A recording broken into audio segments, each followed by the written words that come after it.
The people were eating out of the garbage cans, sleeping on the street, any place that they could sleep. They had a blanket they could spread in the bus station, train station. They would spread it in a corner, any place they could see. That's where they would spend the night.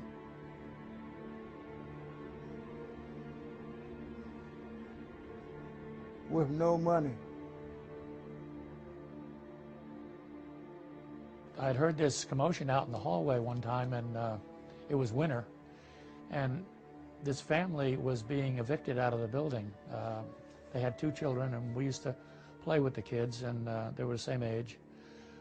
And I went downstairs with my cousin, and here was all their furniture out on the sidewalk, right on the edge of the street, not on the street, but right on the curb, where people could still walk by. But there, I remember seeing their dressers and their couch and different pieces of furniture, and the 2 kids were sitting up on top of one of the dressers, and it was snowing.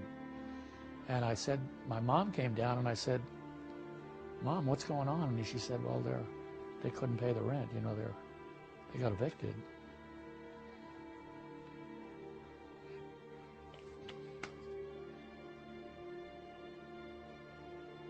We suffered a little bit in the Depression for lack of food. Food was scarce.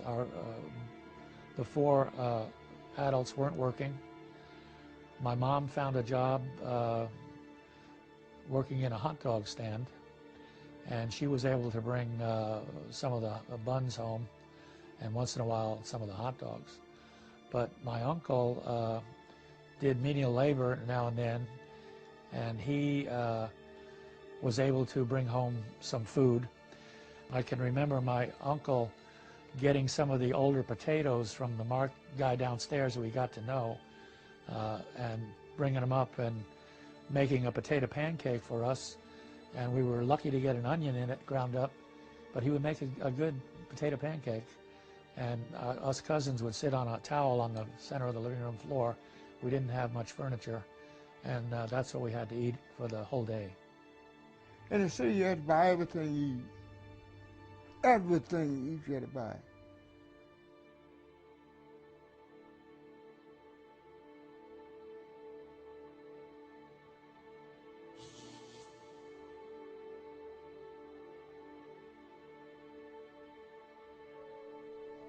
We're all probably familiar with these stories and images from the Great Depression. But it's an often forgotten fact that many of these heartrending accounts have a common denominator: location.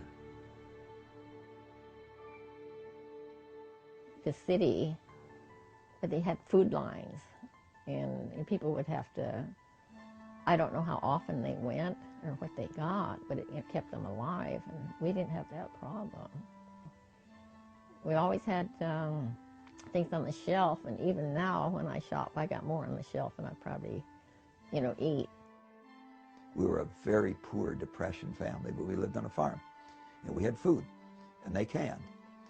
And I can remember them getting up in the middle of the night to put wood in the fire, always on a wood stove. They're just, as poor as we were a very self-sufficient, happy family.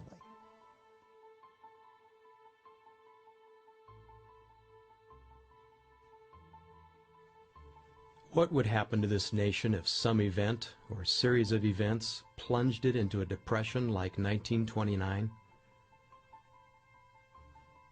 What would be different now? Would it hit us harder than it hit them? Are we more vulnerable than they were? Back in the Depression era, a little more than half of America lived in an urban area, a city. Now that number has skyrocketed to around 80%. And as a sure result, we've become much more dependent for our necessities of life. Take food, for instance. During the Depression, 1 out of every 5 people in the workforce were involved in agriculture. Now the number that produce our food is only slightly more than 1%. At first blush, this appears to be a good thing. But the only way this has happened is through major dependence on heavy equipment, fuel, chemicals, and other products which may or may not be available to the farmer in hard times. Without these modern devices and products, would our food system be able to produce enough food for the more than 300 million people in this country? And even if the farmers can produce enough food, are we assured that it will make its way to our grocery shelves and that we will be able to buy it? And you need to know that in our large cities, there's about 3 days' supply of food. Now, those supermarket shelves may look really full, and they are, because when you're taking it off, the clerks are stocking the shelves. And if they didn't stock the shelves just at the rate that you take it off without a panic, all those shelves will be empty in about 3 days, because the trucks need to keep running to keep those shelves full. What if the trucks didn't run? There are a number of things that could bring about situations where there could be really serious civil unrest in the cities. Manufacturers, they make to order, and so when the order comes in, that's when they manufacture. A lot of manufacturers just don't warehouse anymore. Again, that's money. So having product tied up in a warehouse is money sitting there, and they aren't to tie up their money like that. The stockholders don't like to see that. But that supply, if you had a disaster anywhere in one of these major manufacturing areas, it would stop the trucks, it would stop trucks coming in with the supplies, it would stop trucks from going out to supply your major chains. And the major chains have their warehouses, and again, that product is turning over and over daily. And so it's not like they have half their warehouse full of flour. Flour has a certain slot within that warehouse. And to keep flour in that slot, they have to have trucks coming in all the time to replenish that. So you stop those trucks, you stop the supply of products to the stores.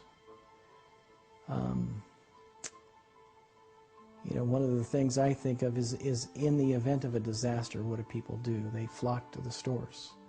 They buy up all their staples and water. So your store will be empty faster than it's ever been empty before.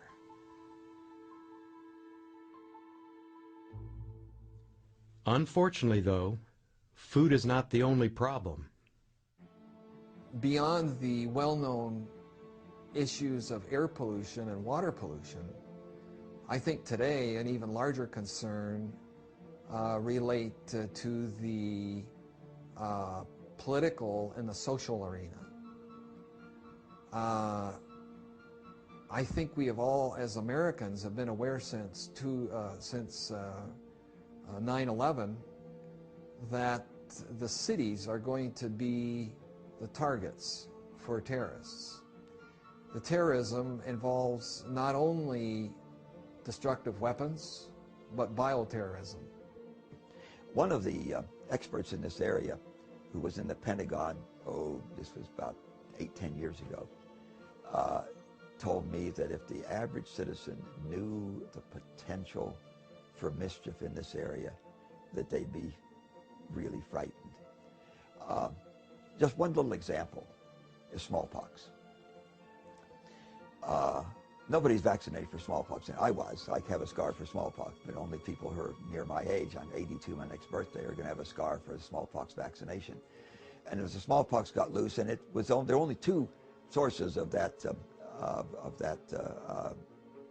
organism. One was in the Soviet Union and one was in this country. And I am told with considerable assurance that the one in the Soviet Union has gotten loose, and it's now in China, it's now in a lot of different countries. A rural area is not a fruitful area for terrorism. The terrorists are going to be looking for the biggest bang for their buck they can get, the highest yield of death. And that's exactly why they mention such things as malls and stadiums, and where there are going to be large concentrations of people.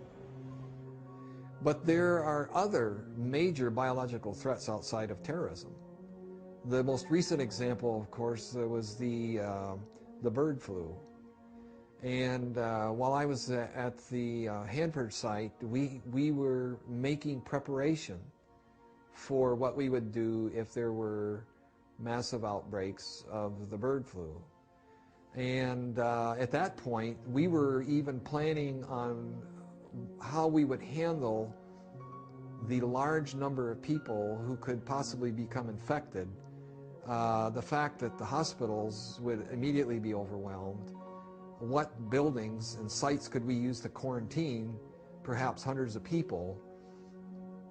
And what we would do as a medical team to deal with this public health national emergency and crisis.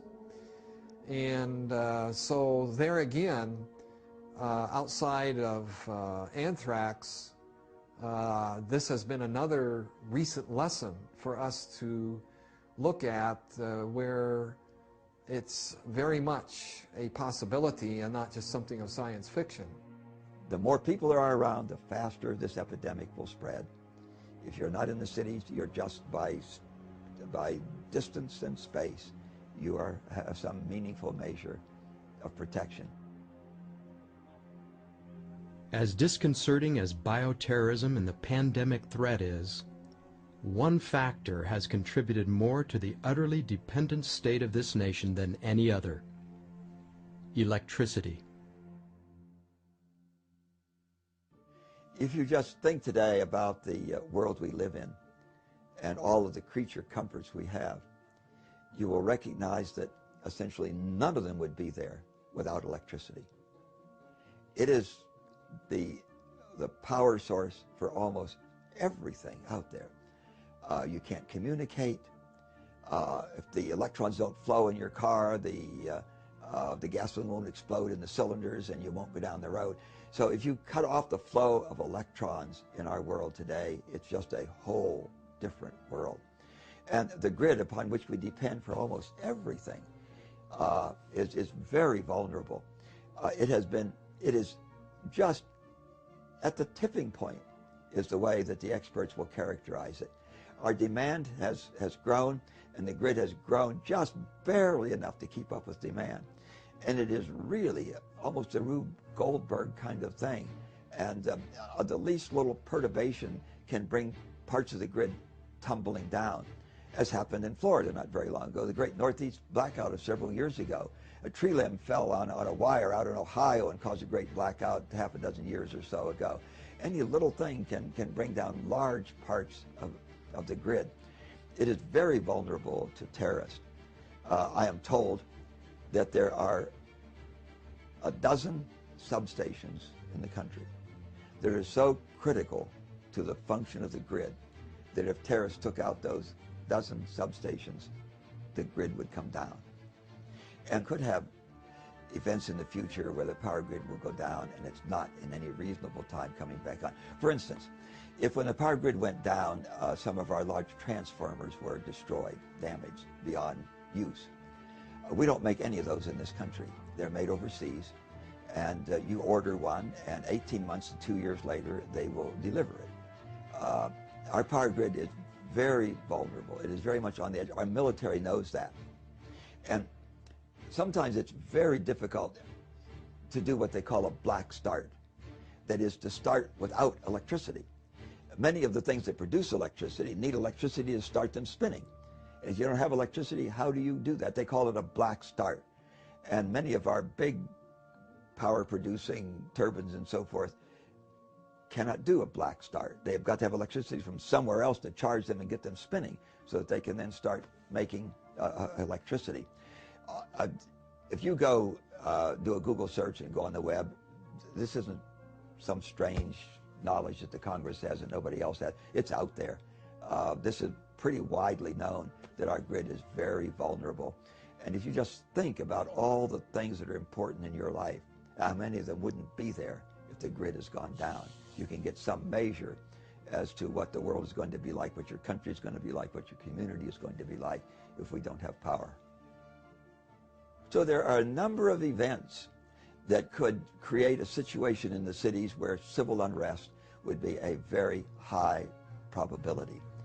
And I think that those who can and those who understand need to take advantage of the opportunity when these winds of strife are not blowing to move their families out. I'll tell you something else about this. It's just plain fun.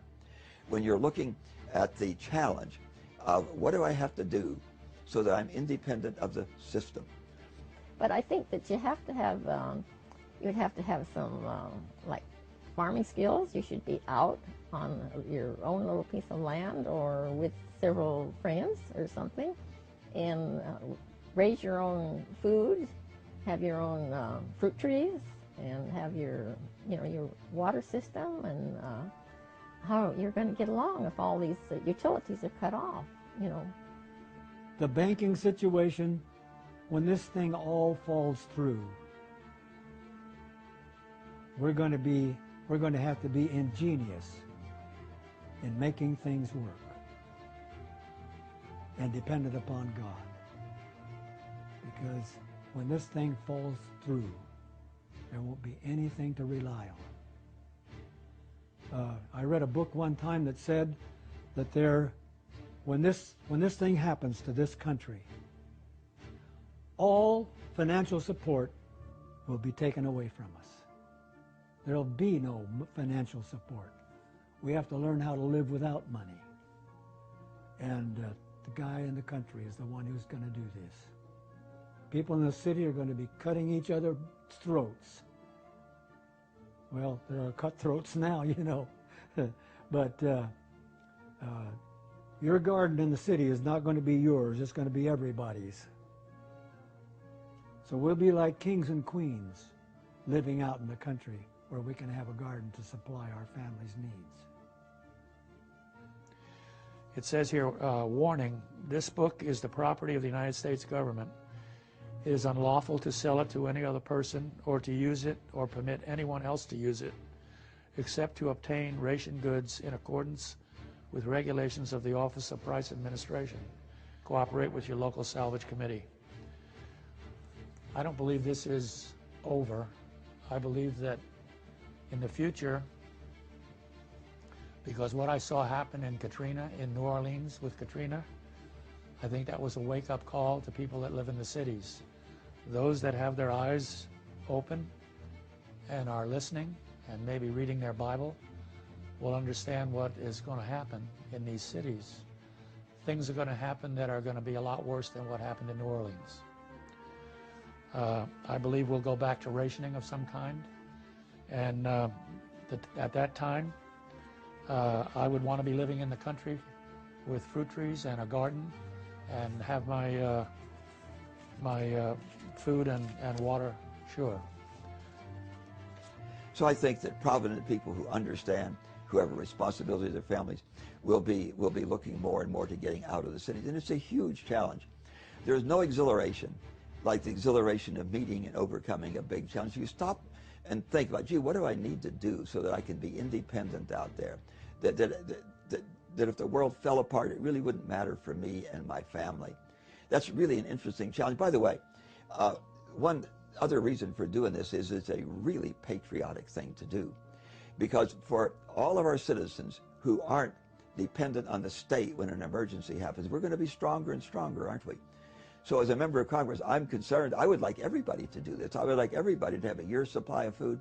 I'd like everybody to have some plan so that they can make do if any one of these emergencies occurs. But it's going to be easier to do that, and you'll avoid the problems of civil unrest if you're out of the cities and out in the country. We need to get out. A storm is coming, relentless in its fury. Are we prepared to meet it?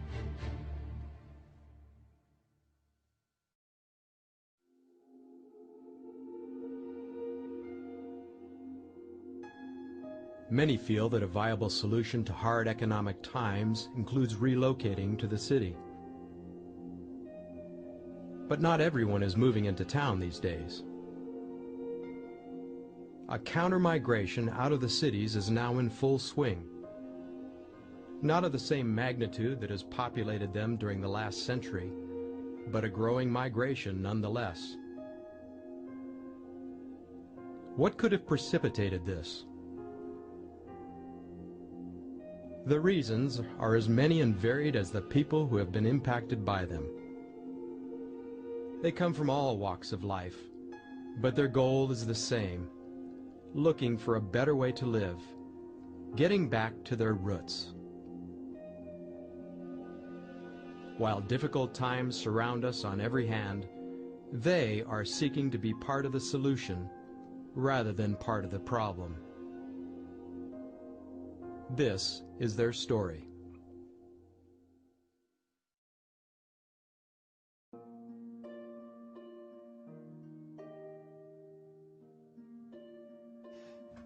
We bought the property here in the fall of 1980, and that same fall we built the cabin. As a matter of fact, we started building the cabin before we closed on the property. At that time it was solid woods here. There was no lake in, and we had to walk through a little path kind of to get down here, and most of the lumber was carried in on a cart. It was a very dry year. We didn't know that, but it was a very dry year, and we had a little trailer we pulled behind the car to bring the material in. The next year, for 10 years after that, you couldn't drive in because it was very wet. Now, of course, we have a good stone road coming in.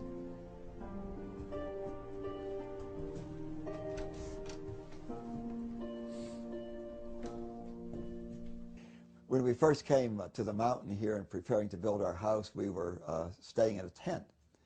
And I noted that, gee, wouldn't it be nice if we had a little cabin to stay in rather than a tent? I originally hadn't planned on one quite this large, but that's how it came out. When I built this in 1980, it cost just about $1,000 to build the cabin.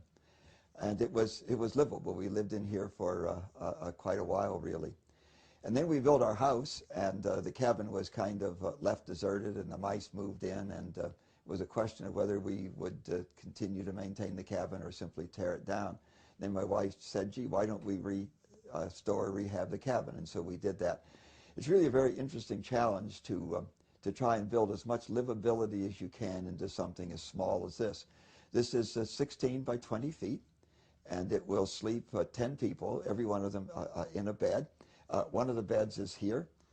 It's the kind of a thing that you have in a motorhome, a bit larger than you have in a motorhome. And the table goes down to form the bottom of the bed, and the cushions slide out, and so you have a pretty much a full-size bed there. The center, of course, in any cabin like this is the cook stove, and you see that here. And as they say, it does 4 things for you. It cooks your food, and it bakes your bread, and it warms your house, and it heats your water. In a moment we'll go around to the other side so we can see how it heats your water. Of course, in the summertime, even here on the mountain where it's quite cool and you don't need air conditioning, you still don't want a fire in your stove. And so we have a little propane stove here. As long as propane is available, why, we will do our cooking in the summertime on that propane stove. And in the cabinet under it is a 20-pound cylinder, which should pretty much last you quite a long while in the summertime with the limited cooking that you would do. Let's walk around to the corner here and see the heating system. There is in the firebox in the stove here, there is a stainless steel U-tube, and you can see the stainless steel U-tube here. And this is called a thermosiphon system. And out the back of the stove are 2 pipes. One is the bottom of it, which brings the cold water in, and the other is the top of it, where the hot water runs out. This is the cold water, this is the hot water, and you can feel a big difference in temperature. And hot water is lighter, and it rises, and cold water is dense, and it falls. And there's a tank upstairs, which we'll look at in a few moments, and that stores the hot water. Now, it does not have a cover on it, so we can see how the tank works. You could either leave it uncovered if you want the heat up there, or if you want to maintain more hot water, you would put covers on the tank, and we have 2 covers here to put on the tank. The water system in the house is this a special kind of a cistern pump. If we open this valve and close this one, then we're pumping out of a spring, which is under the house here, under the cabin. And if we close this valve and open this one, we're now pumping up to a storage tank in the attic through this hose. And when the storage tank is full, it's not quite full now, but when the storage tank is full, why the excess water will run out here and you know the storage tank is full. So a little exercise in the morning and then you have running water all the rest of the day. Because we're pumping water up, a bit of force is needed. We built a little extension here that we could put onto the where you can pump more easily. And now you've got some leverage, and so you can easily pump the water up to the storage tank, which is up in the gable, right up in the very top of the cabin here. There's a little refrigerator here, and be very careful in refrigeration when you're out in the woods like this with power that you're getting from the sun or from a wind machine.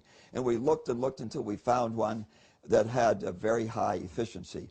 It's very small. It's very interesting how small a refrigerator you can get by with. If you think about your refrigerator at home, they really ought to make refrigerators. They're only about 6 or 8 inches deep, because that first 6 or 8 inches that you use and the rest of it, you just store food in it until it gets old enough that you have a clear conscience and you can throw it out.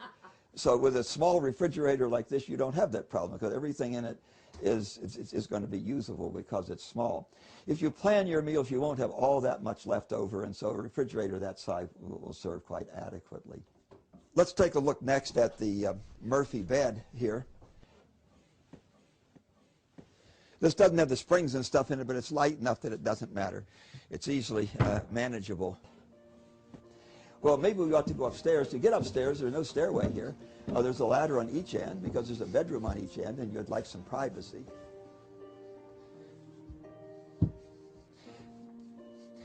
I'd like first to look at the water system here. This is the hot water storage tank. As I put my hand on it, I can barely hold my hand on it. We've had a muted fire down there that will get so hot you can't hold your hand on it. Now we have 2 blankets that you can put around that, the regular blankets for insulating around your hot water heater. If it's cold wintertime, you want heat upstairs here, you might not want the blankets on it. They easily come on and off. Just leave this here. Now it's a big radiator. Be assured that that stove will produce more hot water than you need. As a matter of fact, you can have a luxury bath every night and you still will have hot water left over. The pressure for the system is this tank right above us here. And the cabin was just large enough I can get the tank in and walk under it, as you can see. And this you fill by pumping up from the kitchen sink down there with that unique kind of a cistern pump that we have down there, which is also a force pump. I also have in the basement, which we'll go into a little later, a electric pump down there. But I'll tell you, it's very comforting to know that you can live well without electricity, because it might not always be there. And so we have the force pump down there, and I have not used the electric pump yet to fill the system.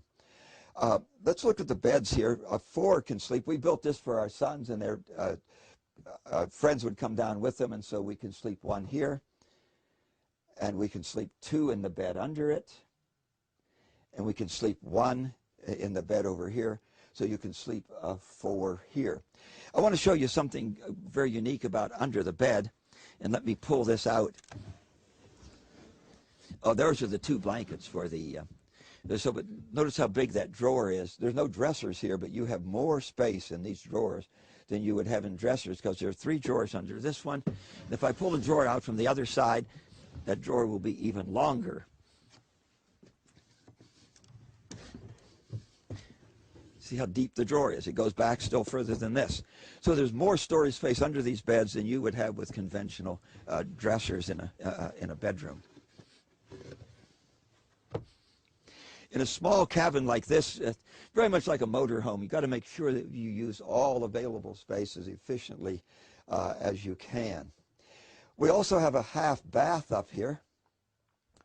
The bedroom here was the bedroom that we stayed in for a number of years while we built the house.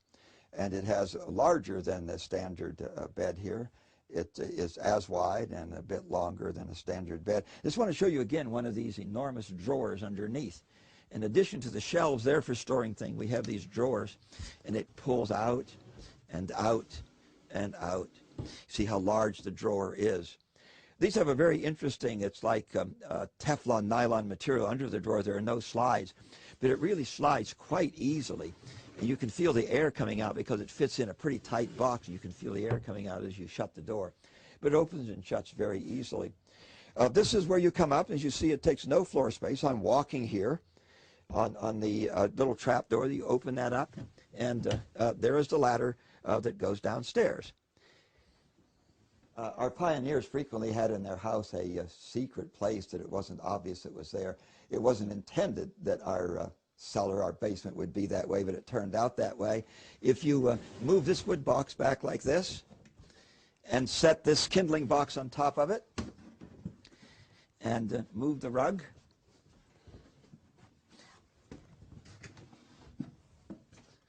we will open up into the basement.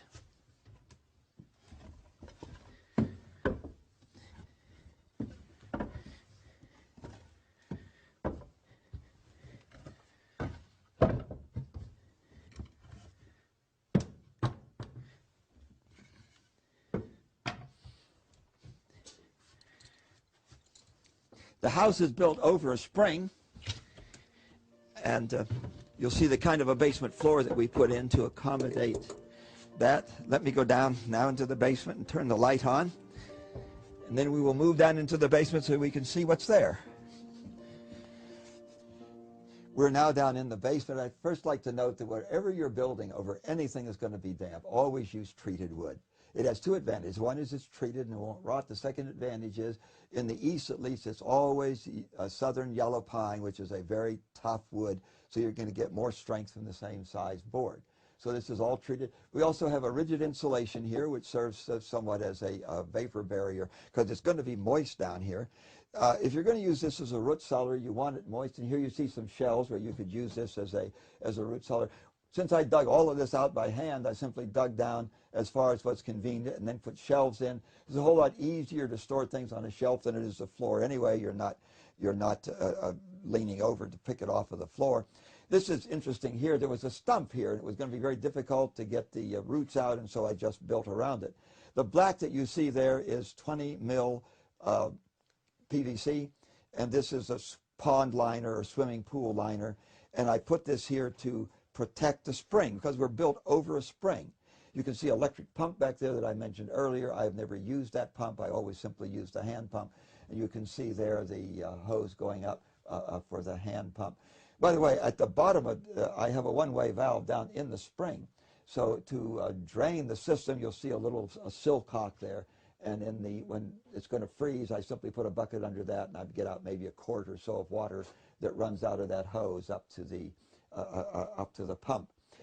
This can be conveniently used as a root cellar. We protect the spring by putting the PVC over it, and then to protect the PVC, this floor is just loose laid half-inch treated plywood.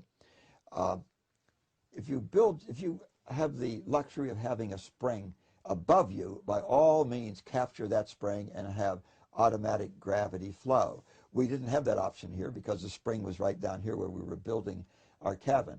So we did the next best thing. We built the cabin over the spring. And originally we had a simple little cistern pump, and they cost, well, I bought one for $19.95 recently. If you buy them on sale, they're really very cheap. If you're not pumping it up to a tank like we have in the attic, they serve very well. And you simply pour a little water in them, and they are kind of self-priming, and you can pump out. And when we lived in the cabin here, that's what we used. But if you can't have gravity flow, which is certainly desirable, capture the spring above you, flow down by gravity, then you automatically have pressure. Do the next best thing, build over the spring. And what we do here is so that you have the convenience of running water for your day. After the inconvenience of having to pump it up in the morning, we'd simply have that tank, which you saw earlier up in the attic, which stores the water, and then everything runs by gravity from that. So during the day when you're using it, it's gravity flow, and you simply turn the faucet on, the water comes out. You're not going to get the explosive pressures that you have in the city where you're running 60, 80 pounds pressure. Here we're running, it's a half pound per foot, and we're 5 feet, so we have 2.5 pounds pressure. But the water does flow, and you can take a shower, and you do get enough water to wash your hands and so forth. By the way, if you aren't familiar with root cellaring, you really do need to become familiar with that. Our forefathers used that extensively. You go to Europe today, you go to Russia particularly, and they just don't trust the system. And they aren't sure that there's going to be food on the shelves all winter. And so whether you're rich or you're poor, you probably have a dacha. And you go outside the city, and if you're have some means, you'll have a nice summer home there, but you will grow your garden there. And if you're poor, you'll have something there that's not much bigger than the 2 by 4 feet in which you store your hand garden tools. But everybody that I know in Russia has a dacha, and they raise their food, and they use root cellars, and they pickle it, and they dry it. There are all sorts of techniques you can use to preserve your food. We don't really think of those today because it's so convenient to go to the supermarket. But you know, you're planning because the supermarket may not always be there. And we'll show you a little later a root cellar that's built into one of the other homes here on the lake. And you'll see the potatoes that were put in there last fall. They come out this spring, not even a sprout on them. And nobody was living in the house all winter. The house is just being built, but yet the potatoes were perfectly. In fact, you can plant them. You never need to buy seed potatoes. Our forefathers didn't buy seed potatoes. There weren't any to buy.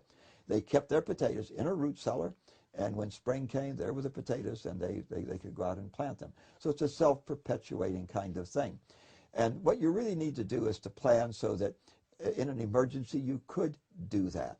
It may be convenient to go to the store and buy the seed potatoes, but you know, you will always have next spring, if you have a root cellar, you will have potatoes which will have made it through the winter, which you can use for seed potatoes the next spring.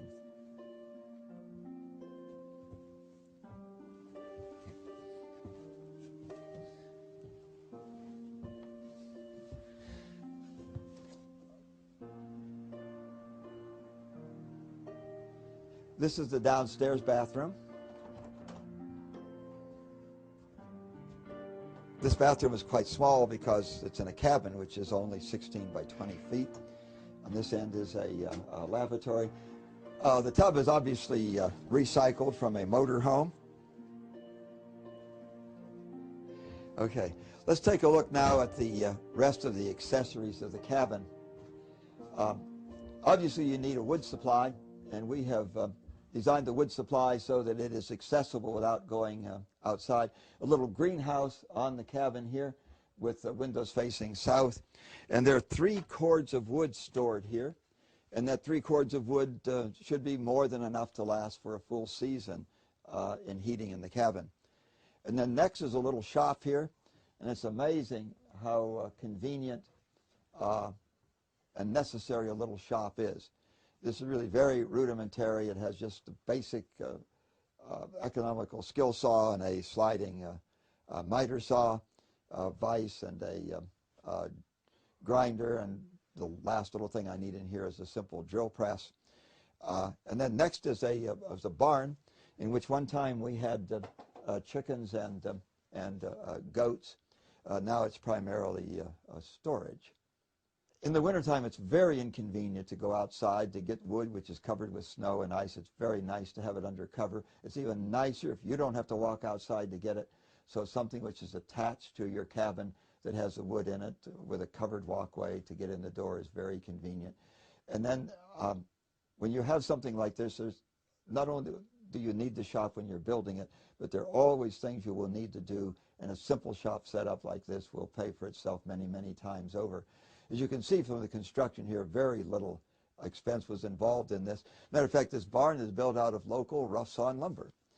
It's built out of white pine. It may seem strange to build a building out of white pine, but it's a very common material here in the mountains, and so this came from a local sawmill. Of course, anything that touches the dirt is treated wood. The white pine will rot in a couple of years if it touches dirt. So make sure that anything that touches dirt is treated wood.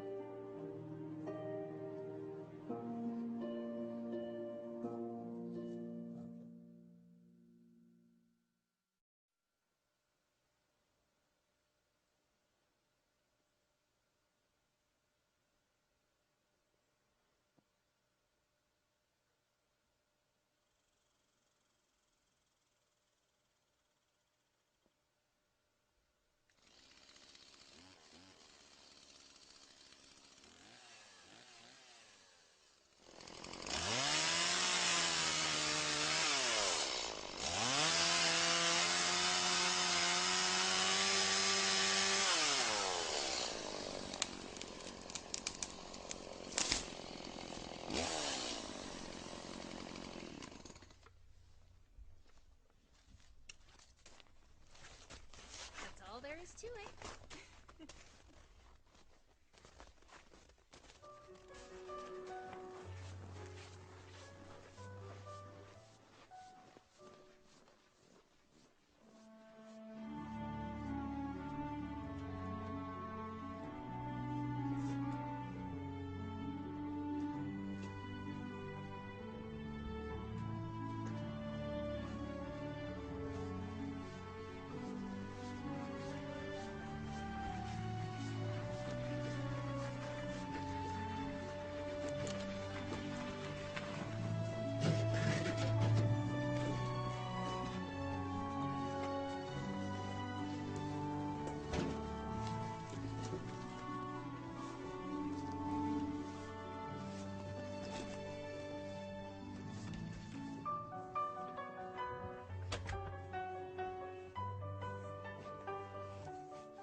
Hello, welcome to our country home. Why don't you come on in?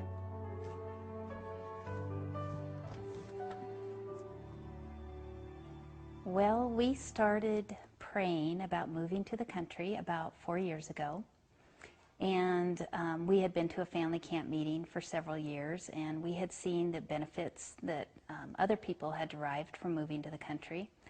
And I remember reading the Country Living pamphlet. And one thing that really struck me in that pamphlet was that it was 10 times easier to raise your children in the country than it is in the city. And I thought, well, you know, why wouldn't I want to take advantage of it being 10 times easier? I mean, it's hard raising children, you know, even if you have good children, it's a hard job.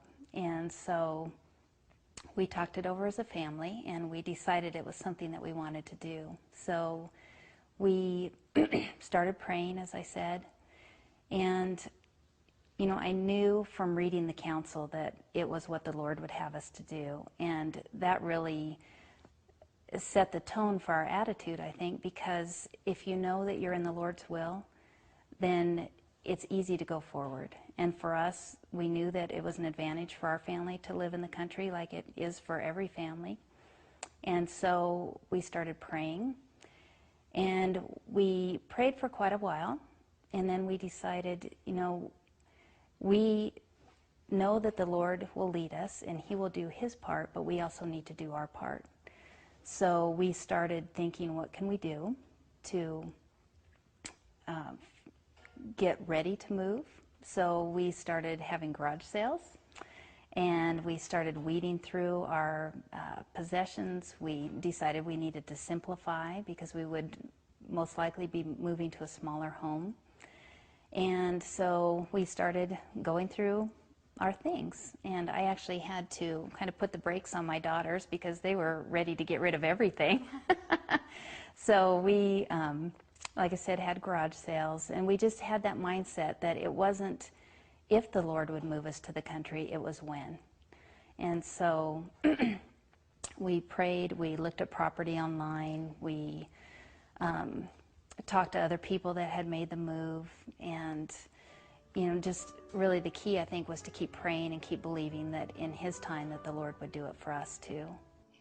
Alrighty, this is our woodshed, and as you can see, we've got our winter supply of wood in, and we had some friends and neighbors help us get our wood in, but we did a lot of this ourselves, and it was a new experience for us. We had never used a chainsaw before, but we learned how, and this is the result, the fruit of our labor. One thing that I really appreciate about our move to the country is we took some time off from homeschool when we first moved here because we were building or helping to build the house. Our house was actually built by friends, people that actually we didn't really know till we moved here, but became friends with. They also are members of our church. And there were opportunity for us to help as well. So we, I think the first thing we did was stain the siding. And that was quite a big job. And we also helped insulate the house, which was a very itchy job. And we learned how to pull wire. We didn't, you know, do all the electrical work, but we learned how to install the sockets and pull the wire. And trying to think of what else did we do. This is a project that my daughters and I worked on earlier this fall, and we'd never done any kind of siding before. We had stained all the siding for our house and our garage, but we hadn't actually put any up. But some friends were nice enough to show us how to do it. And so we took on this project, and we are not quite done yet, but we learned how to do it, and we had fun doing it, and we found out that we were capable of doing something that we'd never done before. I don't know, it was just it was a real education in and of itself to build the house. And that's something, you know, we wouldn't have had the opportunity for before, but to be hands-on on the job site every day, it was a great learning experience for Emily and Ashley, and you know, for myself as well, but especially for them to see what it takes to build a house from the ground up. And you know, although we discontinued our formal education at that time, I think the education they got was invaluable. And anytime you work together as a family, it's something that you can't compare to any book learning or you know, the traditional learning. It's something that we all grew together. We had our moments of frustration and times that things seemed hard, but we also learned that we're capable of a lot more than we ever thought too.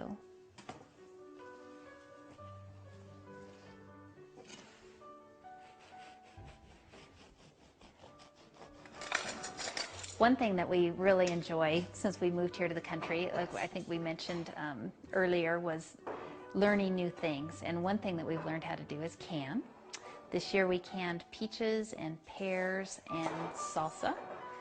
And Emily and Ashley have more time now that we are out here in the country. Sometimes when they're not doing school, they'll be working in the kitchen with me or even on their own. They'll make bread and make salad for dinner, or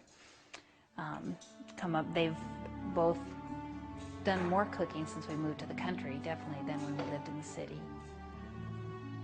When we were considering a move to the country, when I was praying about it, there were several things that I prayed for more than just the move. And one of them was that we would move somewhere in the mountains. I've always enjoyed the mountains and the woods, and so that was one prayer.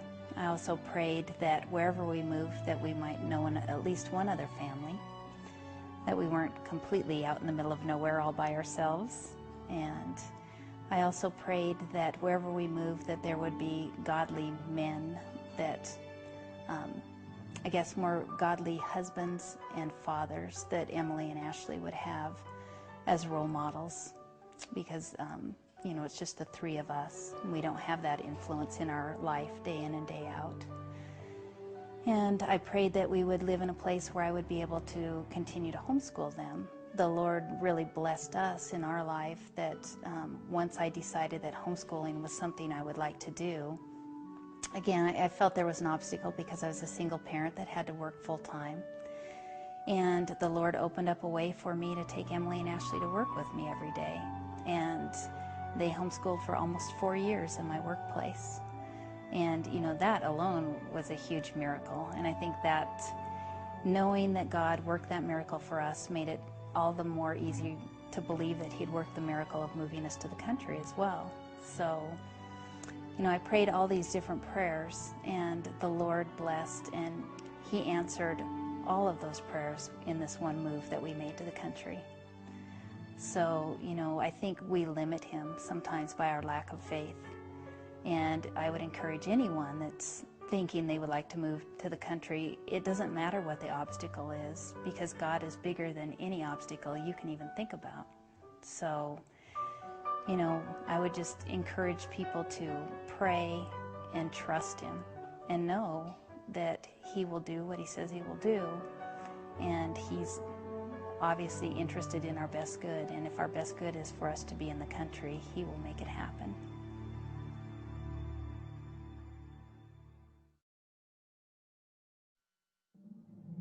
$64.2 DC volts. 64.2. It'll probably dance around a little bit, but that's free electricity, and that is exciting. Why is it free electricity? Because this 64.2 volts DC is coming from that big fiery ball in the sky that God created. Now, how is that happening? It's because of these solar panels. These solar panels are collecting energy from the sun and sending that DC electricity down through this combiner box where all the wires from these solar panels are combined, and then it sends it into our cabin, into the power room, where it charges our batteries. Let's go inside and see what our alternative energy system looks like.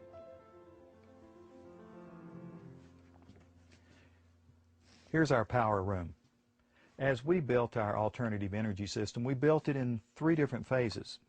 Phase 1 consisted of a generator.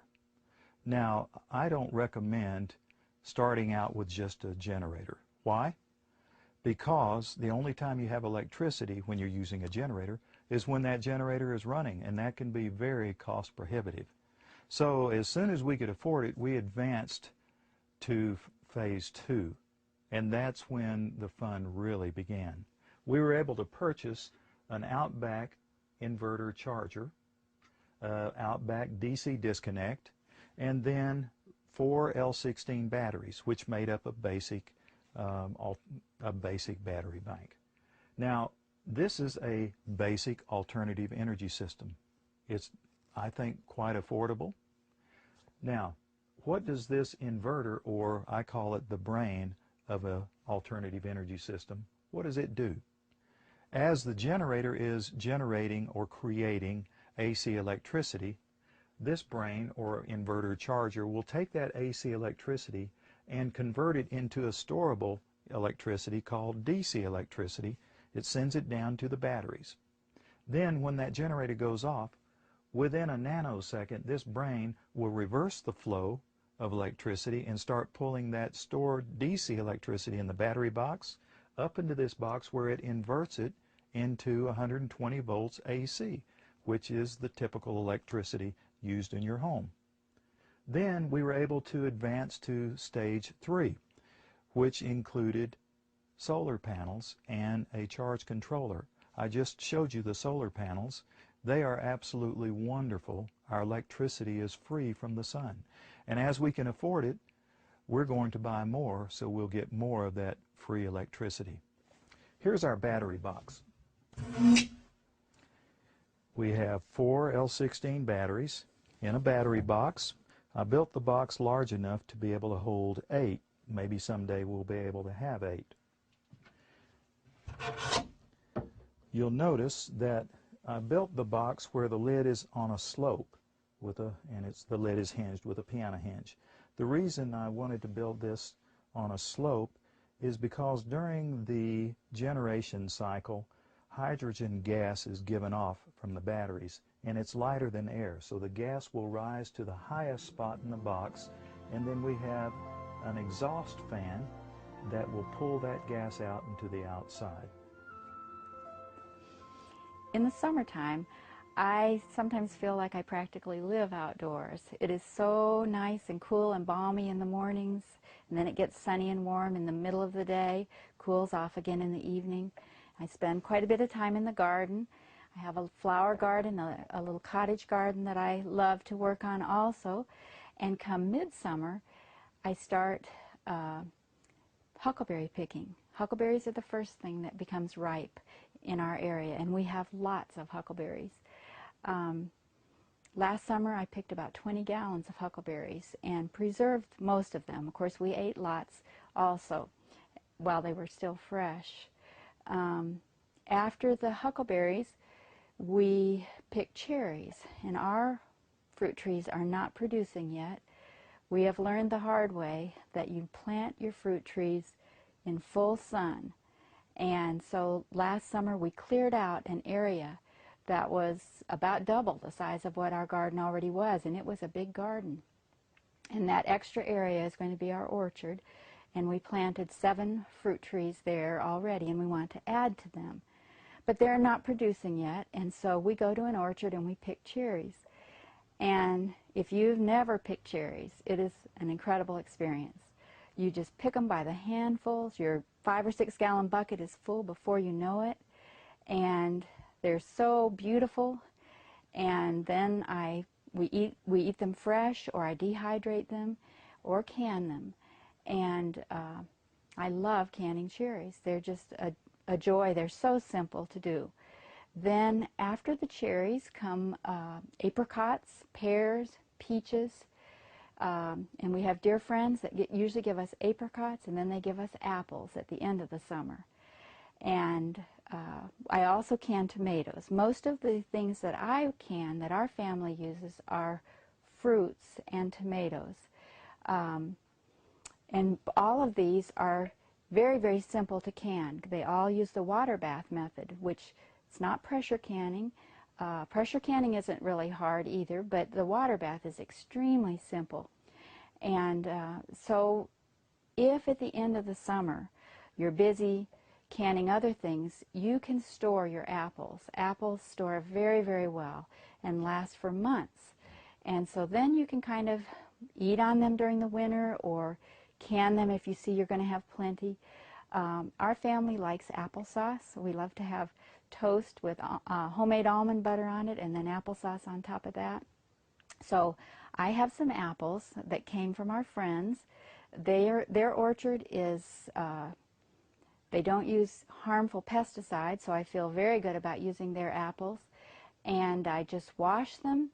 I'm going to can some today. I washed them already and quartered them and cooked them in a small amount of water. In a big pot like this, I used about, 1.5 to 2 cups of water with the apples in here.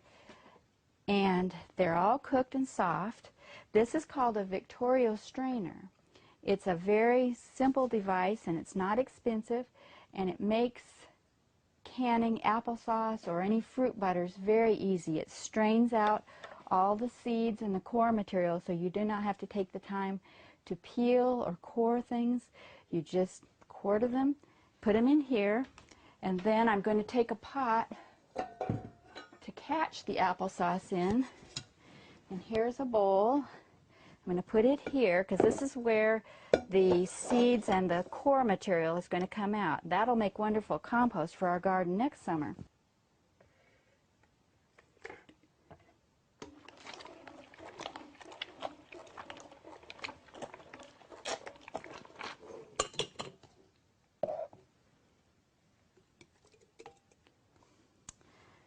And I'll put my rings on.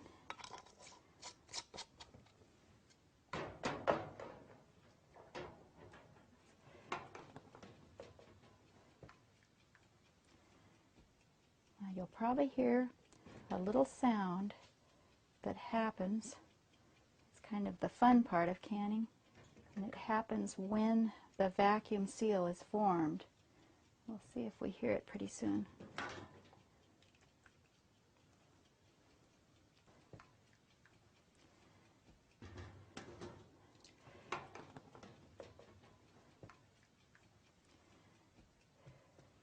There's a little bubble in these lids here.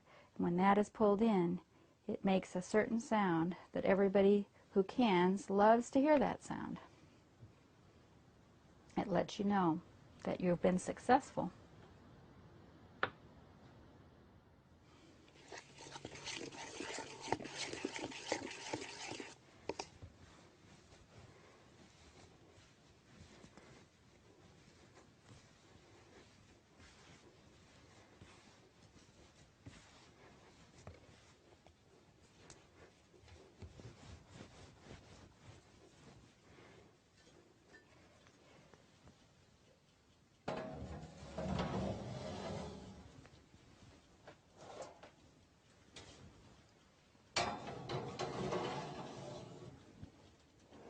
Close the door gently, and I'm going to put the timer on for 30 minutes.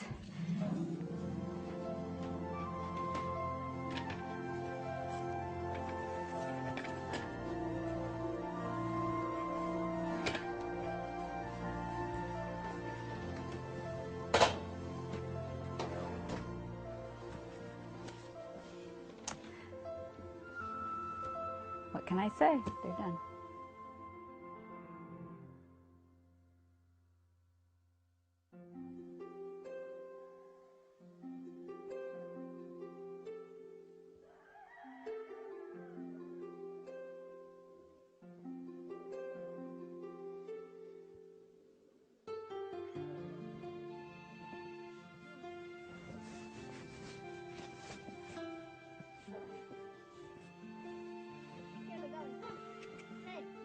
over this way. Come here, pretty girl.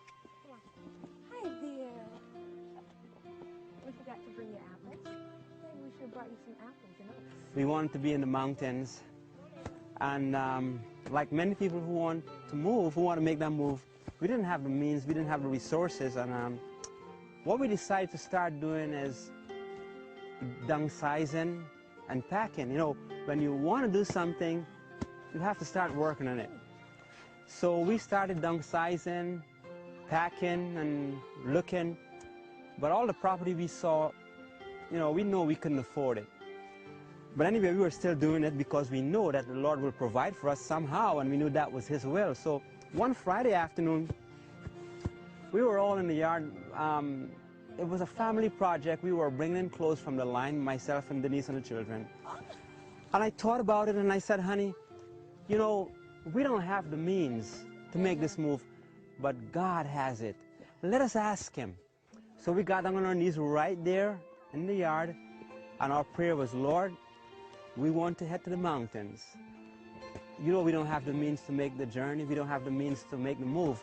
But we know you own everything, and we trust in you to make a way for us. And that Sunday morning, about 7:30, the phone rang, and I was wondering who would be calling so early. Usually people would not call that early on a Sunday morning. And the person on the other end of the line said, good morning, are you ready to move to Montana? Well, you know, a question like that usually comes when there are plans in the making. But there was no plans. And so I hesitated for a few seconds, and I said, yes.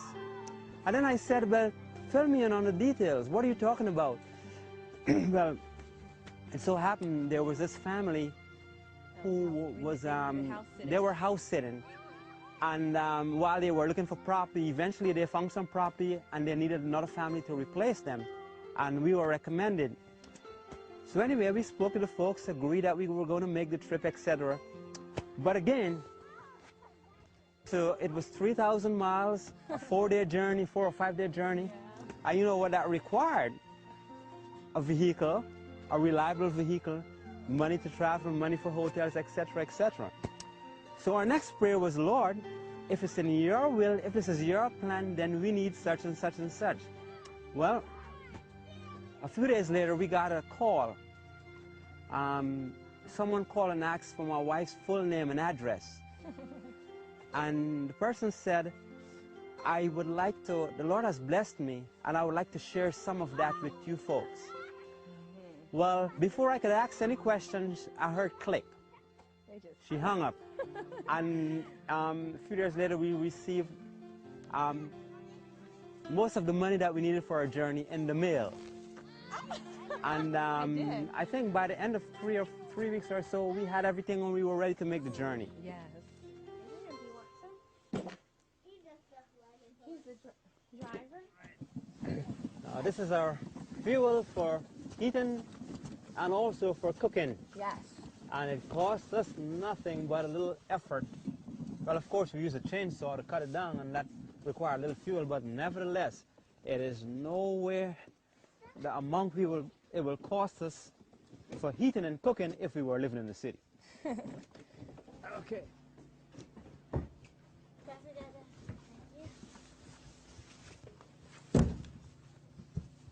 Okay. Now this wood here, this amount here, will keep us warm through the night and will get our breakfast going. And so it doesn't require a lot of wood to heat nor to cook with. I will say roughly about $30 a year for gas for the chainsaw for cutting the wood. And if you need an extra chain or sharpen the chain. And if you want to go higher, you can save not more than $50.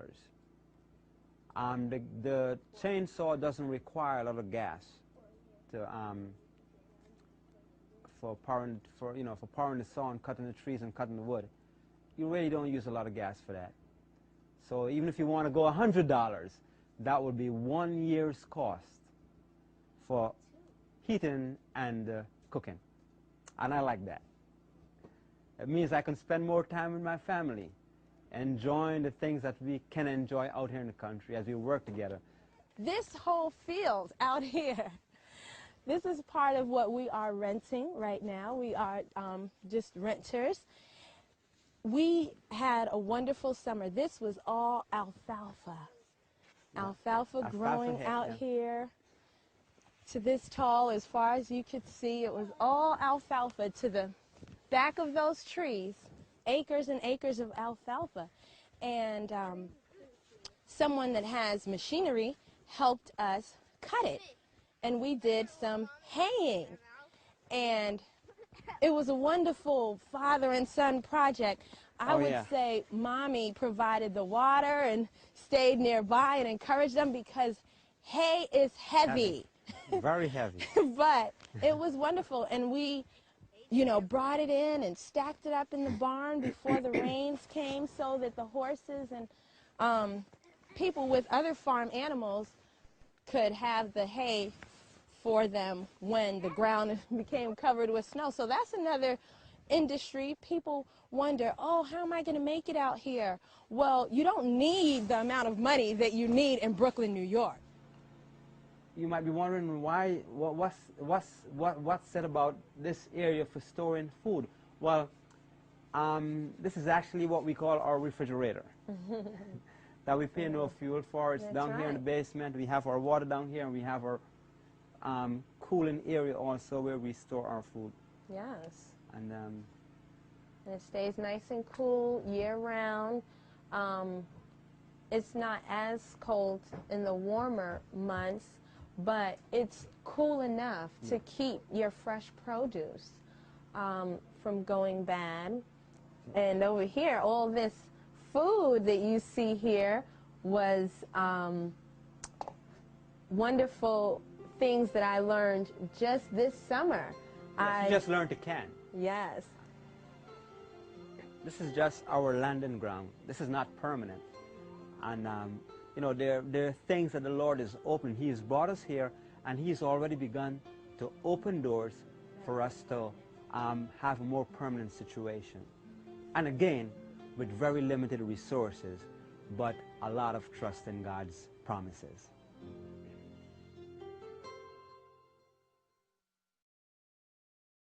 Thomas Jefferson's dream for his new country was an agrarian economy with just enough cities to provide the manufacturing necessary to support the agriculture.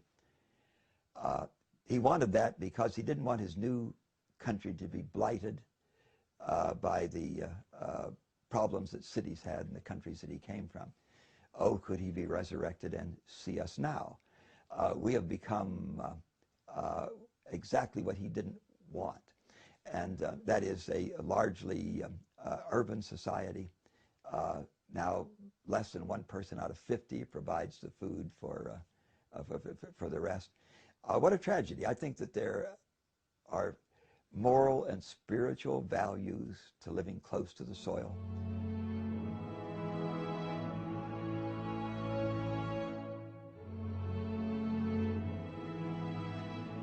Hi, I'm Edwin, and this is my brother John, and we want to welcome you to Bountiful Blessings Farm. We really are bountifully blessed to have this farm, our small organic farm here nestled in the hills of Middle Tennessee, where we farm just under 4 acres. And if you look behind us, you can see part of that. You can see some of our hoop houses and the winter fields snuggled under their blankets. And then in the distance across the road, you may be able to see some of our summer fields. That's where we grow our sweet potatoes and Irish potatoes and winter squash. But this is our life, and we want to share it with you. We're not only growing vegetables on the farm here, we're also growing families. My family, I have 3 grown children. The eldest is married, but they're all here on the farm with us, and that's really, really exciting to me. John has 4 children. They're all here. Our parents are here. And we have 4 generations on the farm. We just feel so blessed to be able to to be here on the farm, to have this life, this occupation, this lifestyle, and we're just so happy that we have this chance to share the blessing with you as well, and we hope that you're blessed. And we hope that maybe you will be inspired, if nothing else, to grow your own garden year-round. We believe it can be done almost anywhere in this country year-round.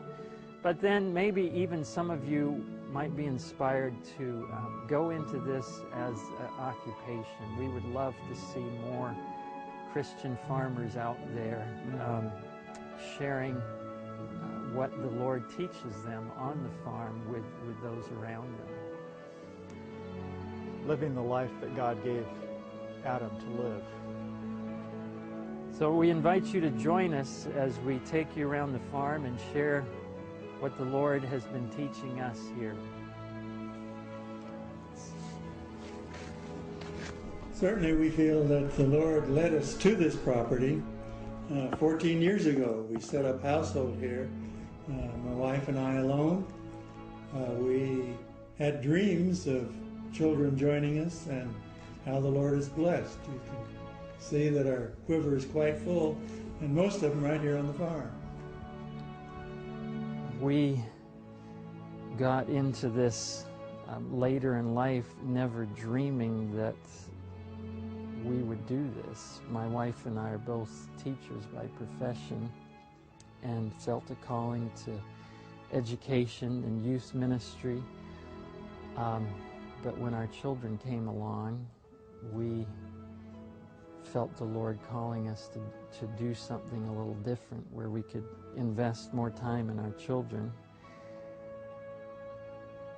And through a series of miraculous leadings, we ended up here doing this, and we have no regrets. It's been a very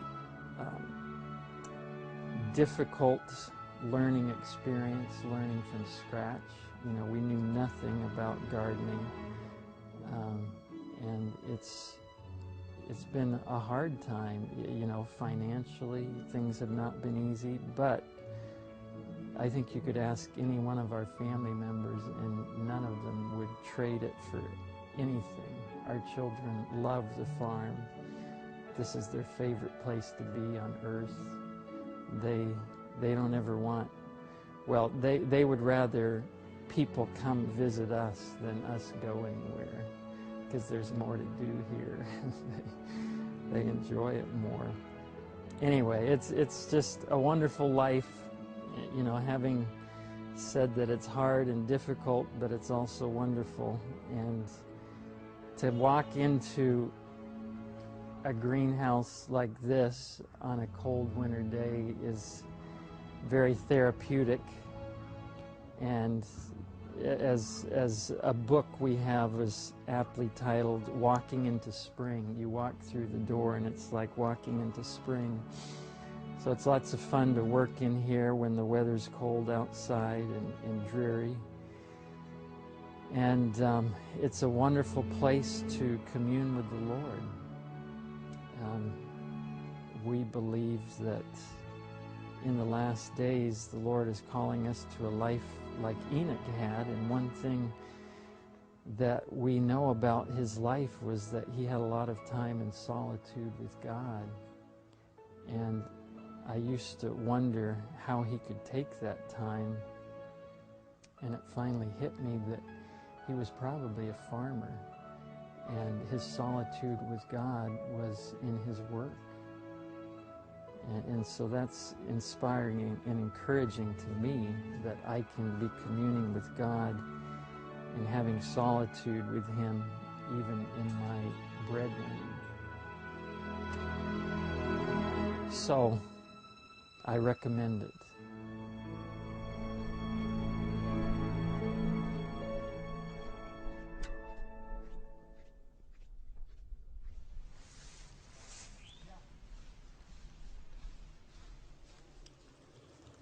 Okay, this is our life source for our farm.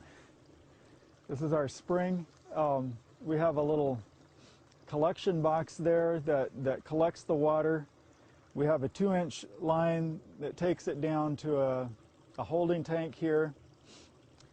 And the runoff that is not collected in the box forms a little creek, and it goes down to a pond that we're going to show you in just a minute. And then we irrigate from the pond. The water that we collect from the spring box here in this 2-inch line is the water that we use for our houses. It's actually providing water for 4 households on the farm.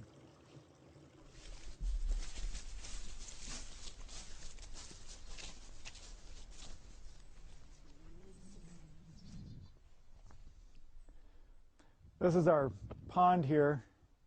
We feel really, really blessed to have this pond. It was on the property when we bought it. But it's a very well-designed pond. Somebody's told us that it was made by the Army Corps of Engineers. We're not really certain about that. But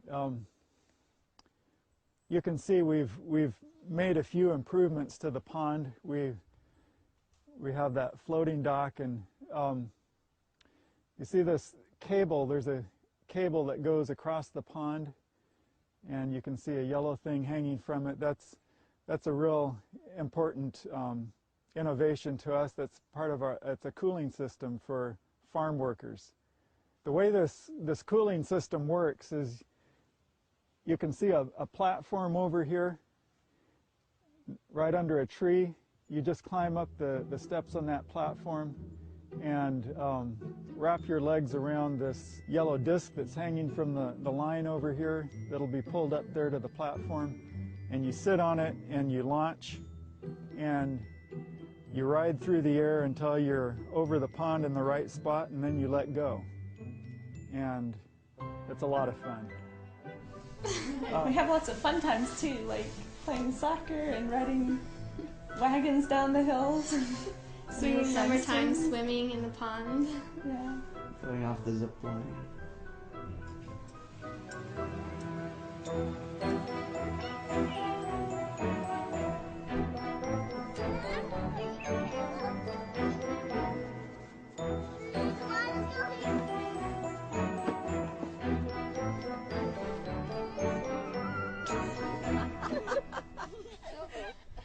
In the country, there's a whole lot less juvenile delinquency. Carrying out the trash, you know, kids are bright. They understand that's not meaningful work. If that's all you have to do is carry out the trash, that really isn't a meaningful contribution to your family. Well, we're learning young here. And I think that that we have more juvenile delinquency because more of our people live in cities. The beauty of agriculture is that it really challenges you in many areas, and I think as a young person, young people need to be challenged in life, and to have the neat thing about agriculture is you have to use your mind and talents in many ways. Even if you think you don't have very many talents, you develop talents here. And so that's beautiful, and you use so much of what you've learned, like math and science and biology and chemistry, all sorts of different things. Everything is combined on the farm, and so it's exciting because you realize things you've learned in school actually can be applied in real day-to-day life.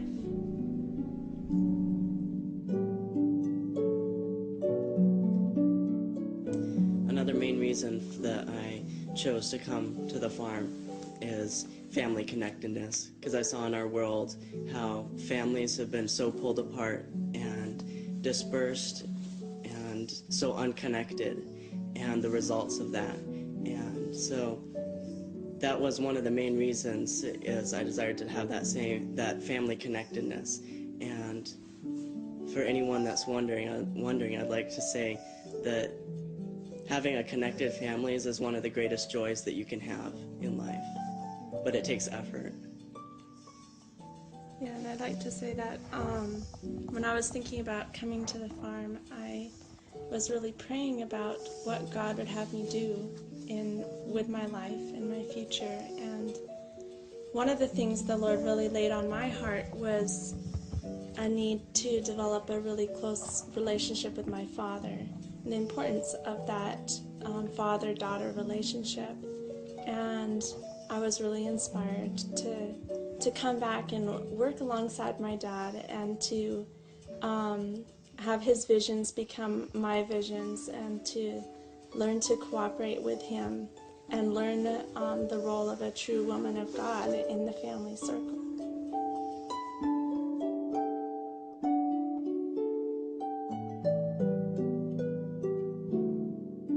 I say that it's really amazing to have your kids working beside you, because Caroline puts on a lot of meals, especially breakfasts, and helps, and I know that Pam's kids help her tremendously, and it makes everything possible when the kids are part of the family firm for things to run smoothly.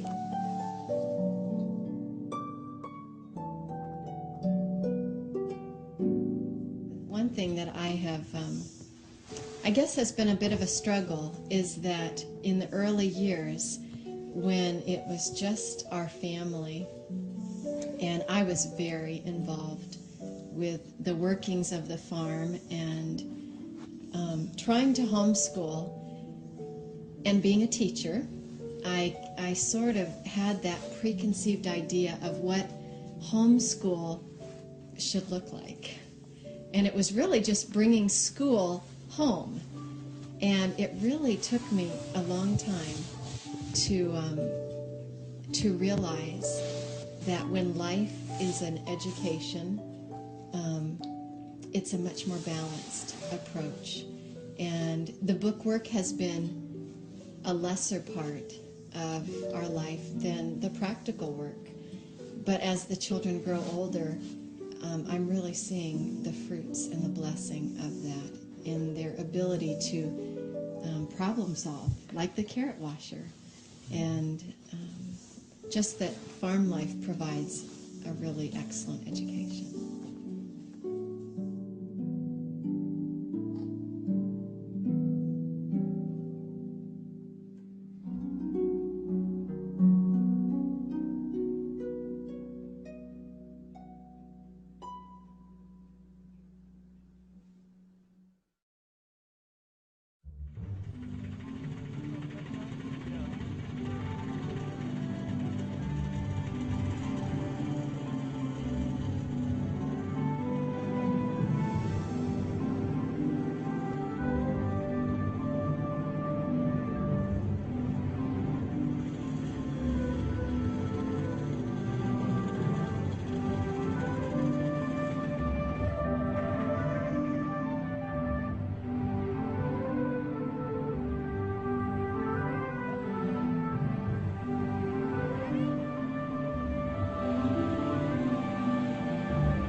There's so many distractions in the world today that,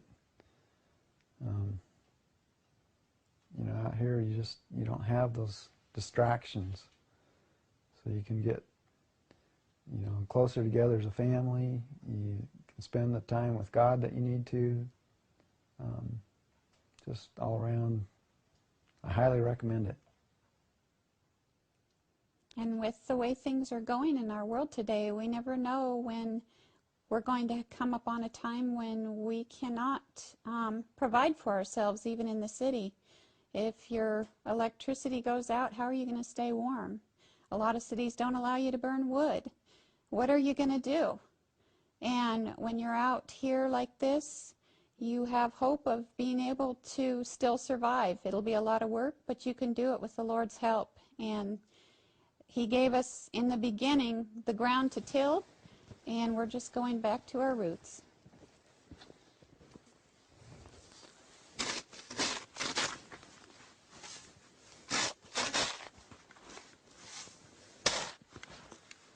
This is our pump house.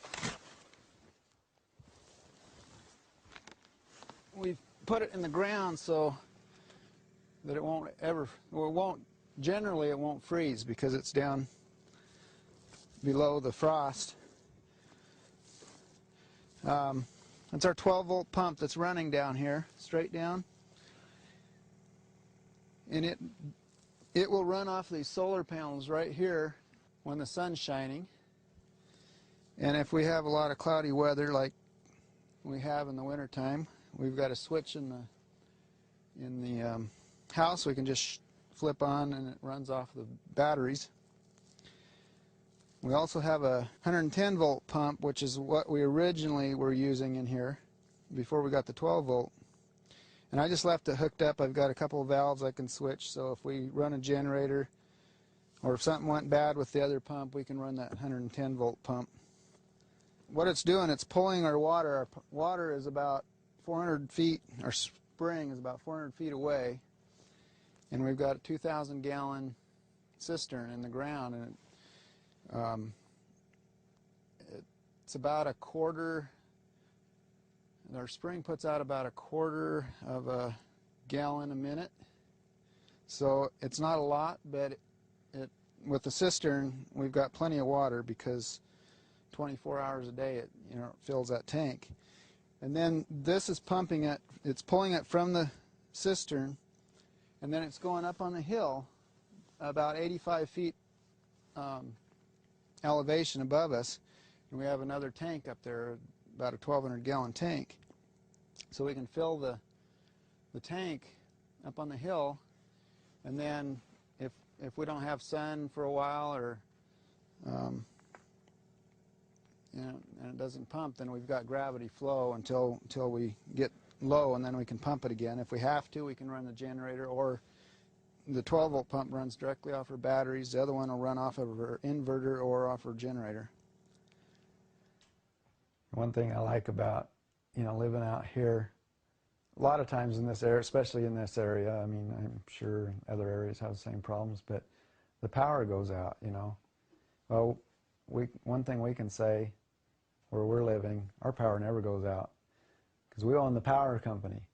Yeah, I guess it was last summer we just bought these 6 solar panels. It's 1,080 watts. And I built my own frames out of bed frames. So they're adjustable. Right now they're almost straight up and down, so the snow doesn't stick to them too well. In the summertime we'll lean them back quite a bit. Since we put those solar panels up, though, they really made a huge difference. Also, when I was designing this house, adding on to it, back over here by where that vent comes up, you see a couple of water things coming up. That's for my solar hot water eventually. Since it's winter time here right now, about the most sun we have in a good day, if it's sunny all day, is about 2 hours at about this time of year.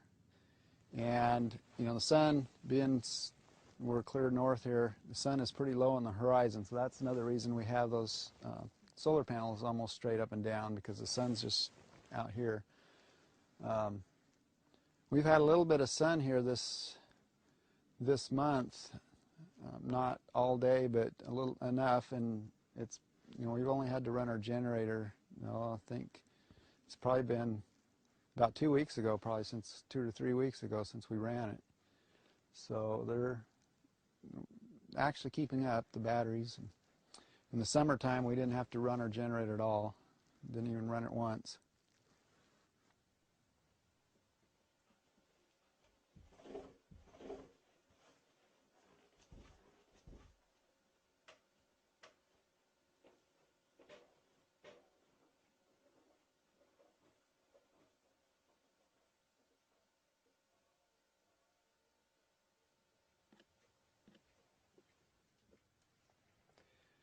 Here we are down in our root cellar. This is nature's refrigerator. Right now it's 39 degrees. We have also have a thermometer up above that tells us our temperature without even coming down here and in our humidity. But here we have apples. Keeps them nice and fresh. We've got potatoes. Well, here's some onions. We've got carrots and potatoes over here. We've got lots of apples. We also use this as a refrigerator for keeping milk or whatever you need to keep cold, because it's cold enough right now. So we use this in the winter time.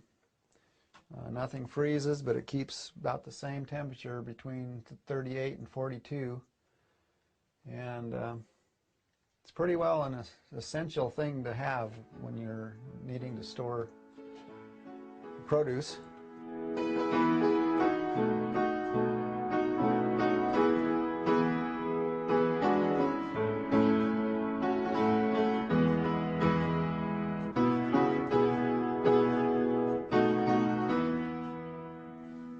Needed a lot of work. It was just a shell, but Randy he'd done a little bit of stuff here and there, but not much. He'd never built cabinets before, and as you can see, he built the cabinets and they look beautiful, and we've just put a lot of hard work and elbow grease, but you can do it. And if you have some friends that can help you out and give you some pointers here and there, I think just about anybody can do it. It's just a lot of work, and the whole family, we did it all. We all did it. Yeah. It was just it was like 24 by 32 cabin shell. It was insulated and it had sheetrock, but it wasn't taped, and some little bitty windows, and just kind of dark. And so we shopped around, and we bought a lot of windows for just next to nothing that were, you know, maybe had been ordered but weren't used or something, and we got them cheap and nice big windows, and we just went through it and remodeled and taped and textured, added a bedroom. It was just one room, and then later we actually added on an addition with another bedroom and a bathroom and office area and laundry, and it's a lot of work, but a lot of fun just designing it and changing our designs. A lot of times. A lot of times. But we're really happy with it. We're really glad to be out like this. It's been a blessing from the Lord. Yeah. We're going to be canning some green beans. You use a pressure canner for green beans. We already have the pressure canner set up with 2 quarts of water in it, but each pressure canner is a little different. You'll just read in your instructions. It'll tell you how much water to put in.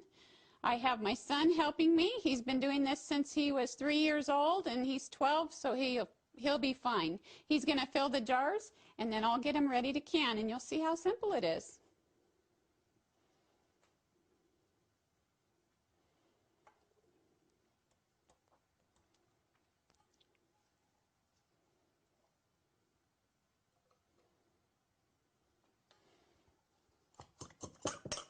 You just tap the green beans down in the jar so you get it good and full.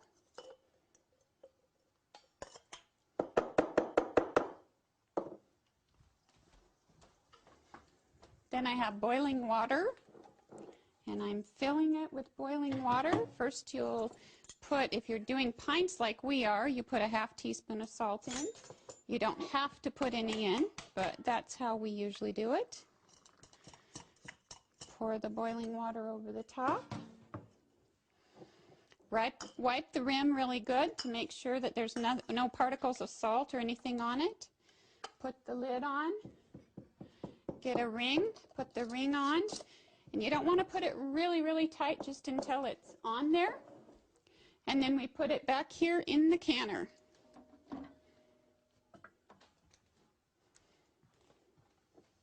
Okay, we're going to put the last jar in the bottom. We're going to put this on so that we can put the next row on top, and we only have one more jar. Now, this is a canner has got the gasket, and this gasket is an older gasket, but I found that I can get it to seal just fine if I soak it in some hot water before I put it on there. So I just soak it in hot water, get it warm, stick it up on top. There's things where you line up the top, you turn it.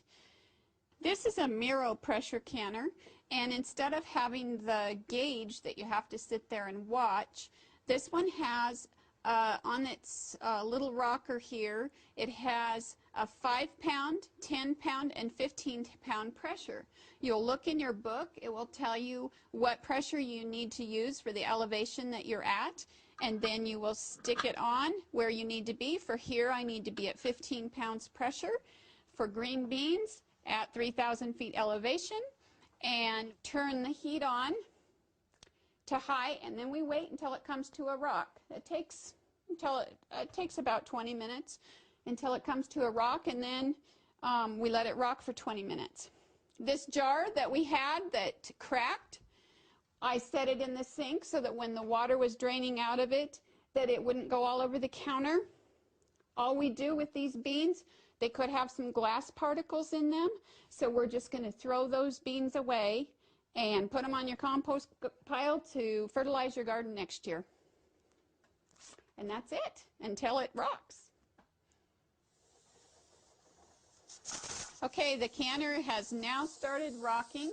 You can hear it jiggling every little bit, and you will follow the instructions for your particular canner. It will tell you how many rocks it needs to rock in a minute and how you need to, what temperature to set it at, and that's all you do.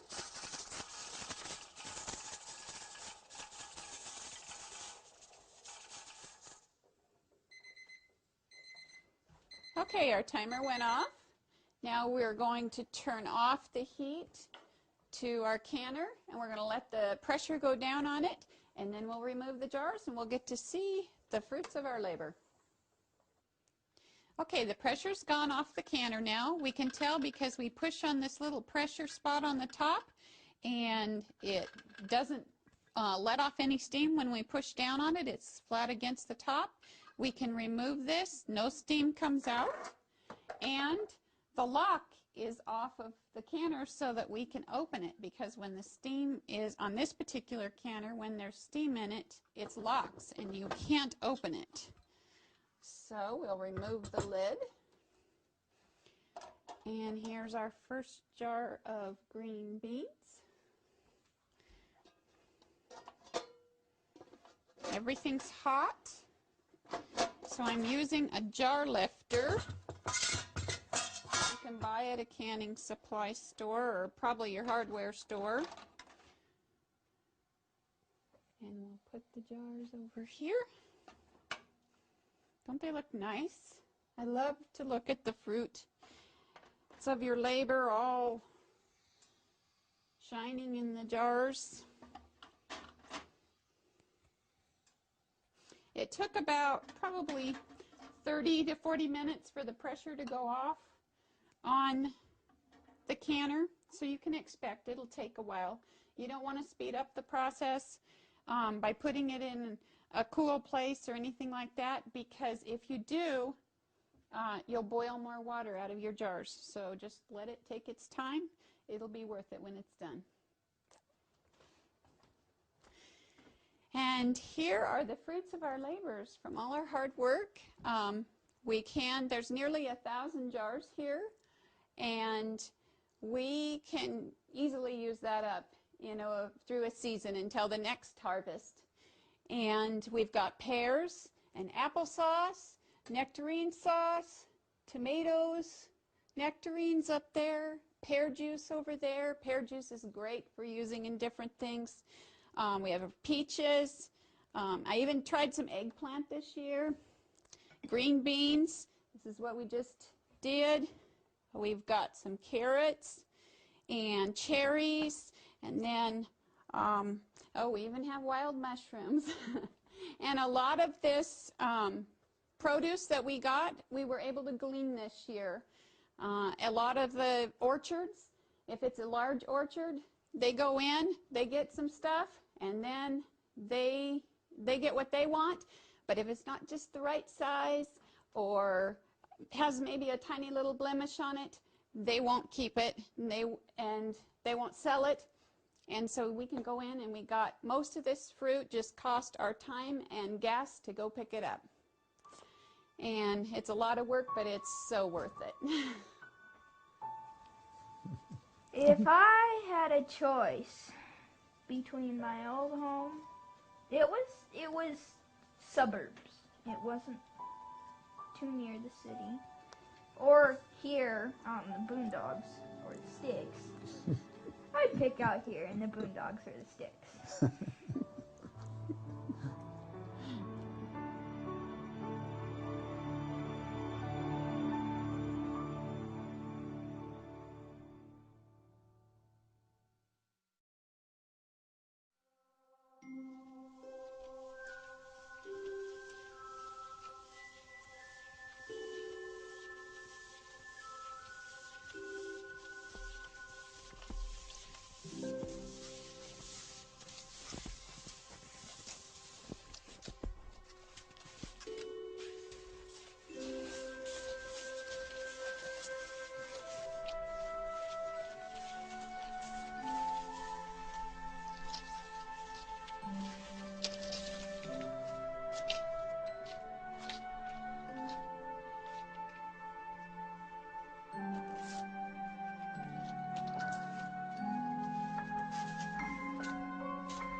Never get tired of that view. Another one of God's gifts.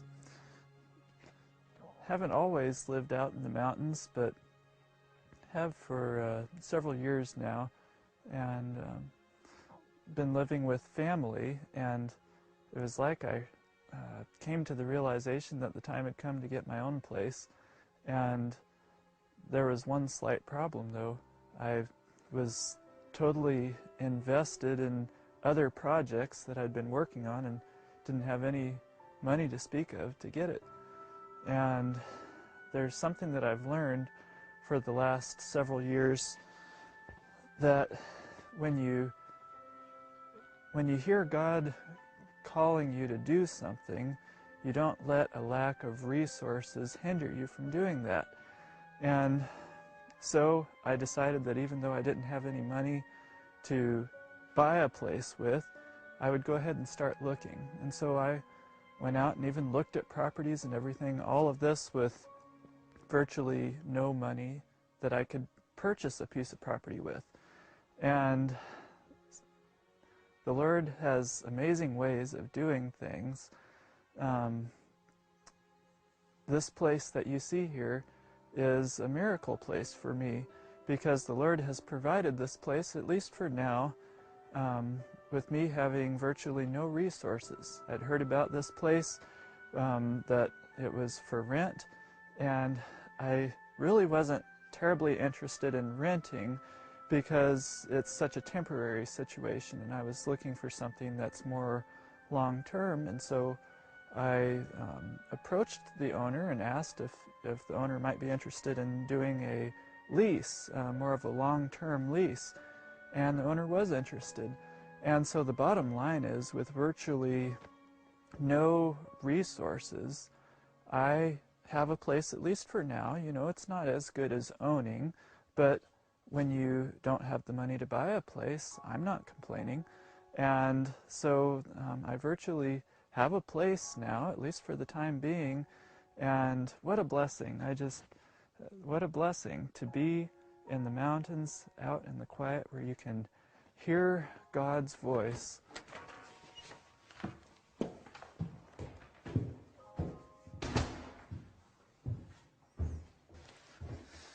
Well, here we have the wood cook stove. This, to me, is one of the most important pieces of equipment on a homestead. Wood cook stove is so multi-purpose. Not only does it heat your house, but also you can cook your food on it if you need to. Some people like cooking on it even now, and I don't mind doing that, although I'm not much of a cook, so I don't do a whole lot of cooking, but I've used it for simple things like toasting bread and things like that, and I plan on learning to use it even more.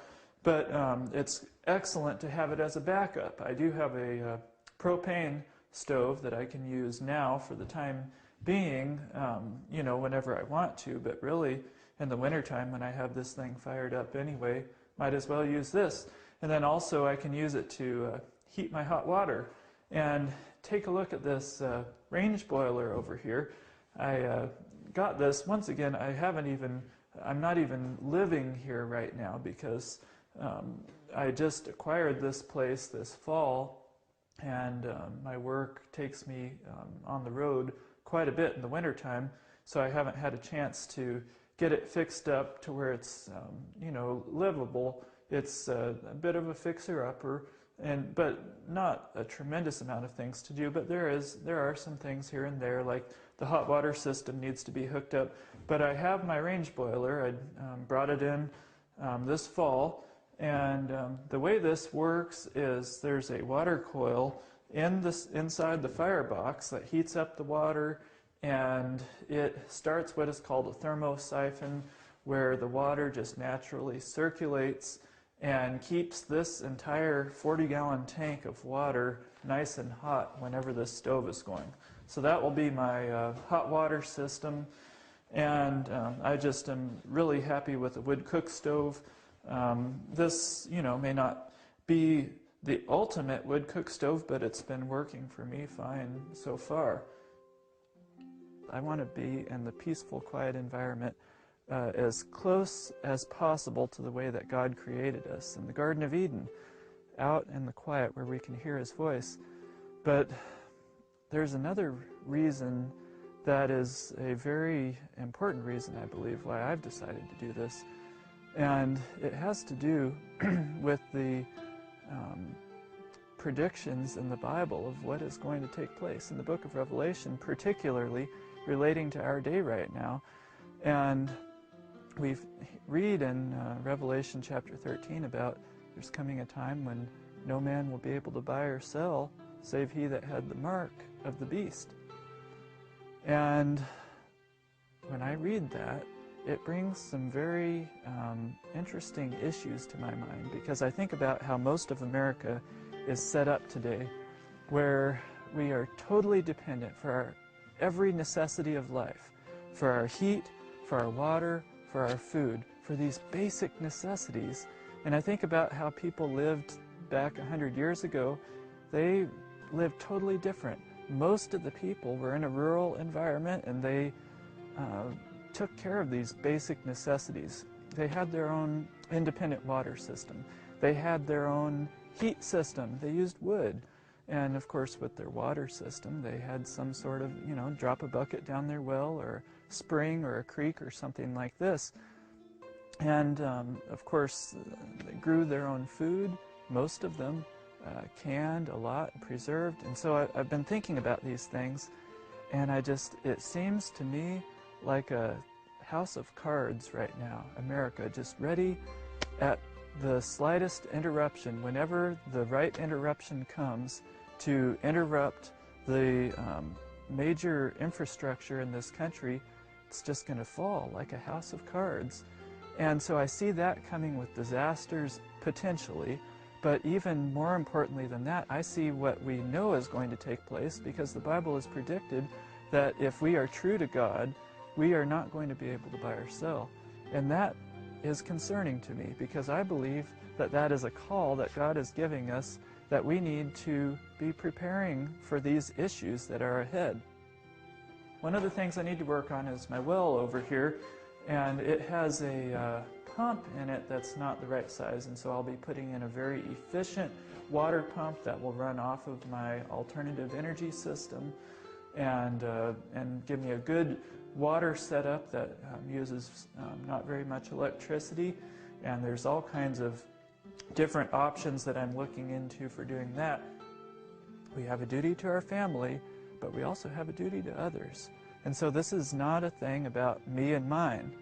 This is about doing the part that God has given us, doing our human part, and doing our part to prepare for others, so that those who are less fortunate or may have not had access to the same information that we have had access to, so that we will be able to prepare for them.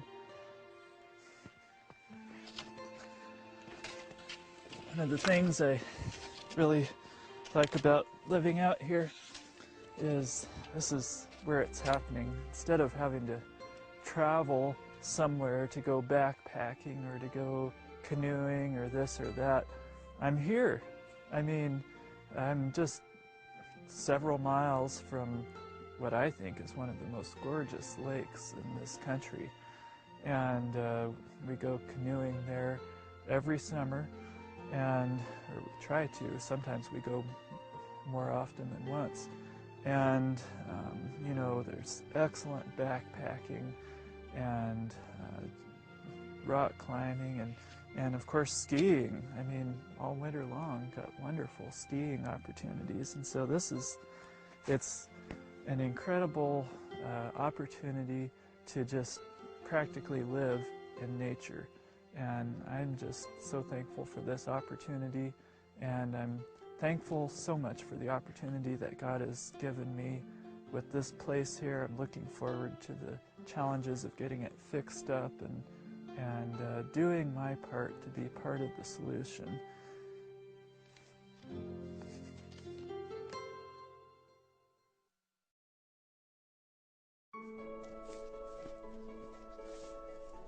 When we first thought about leaving the city and leaving, we had actually a fairly nice situation. We had a home, nice home. We were close to the beach. We really felt like we had it made, and we were actually talking and looking at getting a bigger house and getting an ocean view and all these things. And then as we kind of saw the events going on and we started reading more and just deciding that, you know, maybe it'd be nice to have a system where you could be independent, where you didn't have to depend on, you know, trucks and city water and city electricity and all those types of, you know, infrastructure. Wouldn't it be cool to have a place where you could have everything, you know, self-sufficient?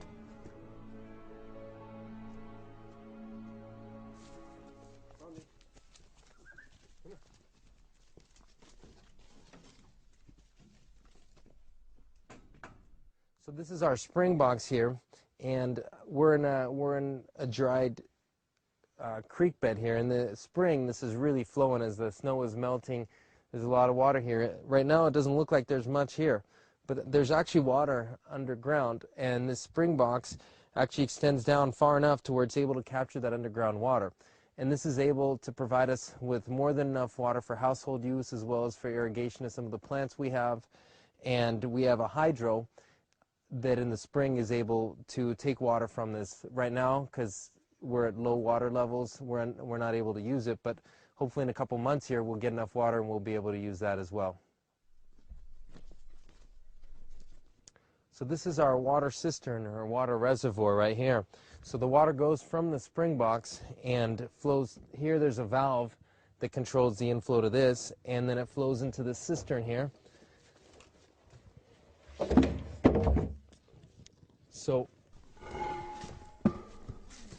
this is the water reservoir, and as you can see, we've used water for irrigation, so the level's down a little bit, but it'll come back up.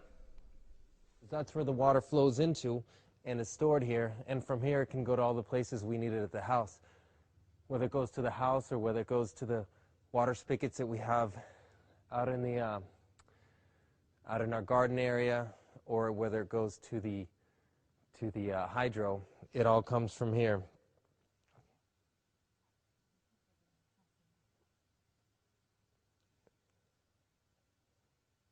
So we've walked down the hill where our water cistern is, and as you can tell, the house side is over here.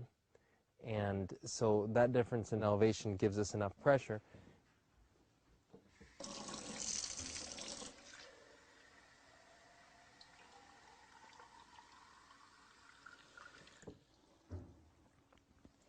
This water comes from the spring up on the hill that you just saw. The pressure is provided by gravity, and we don't need any electricity to run our faucets, our toilets, our showers, which makes everything much easier. And the best part about it is the taste. No chlorine, no fluoride, no bacteria. This is wonderful.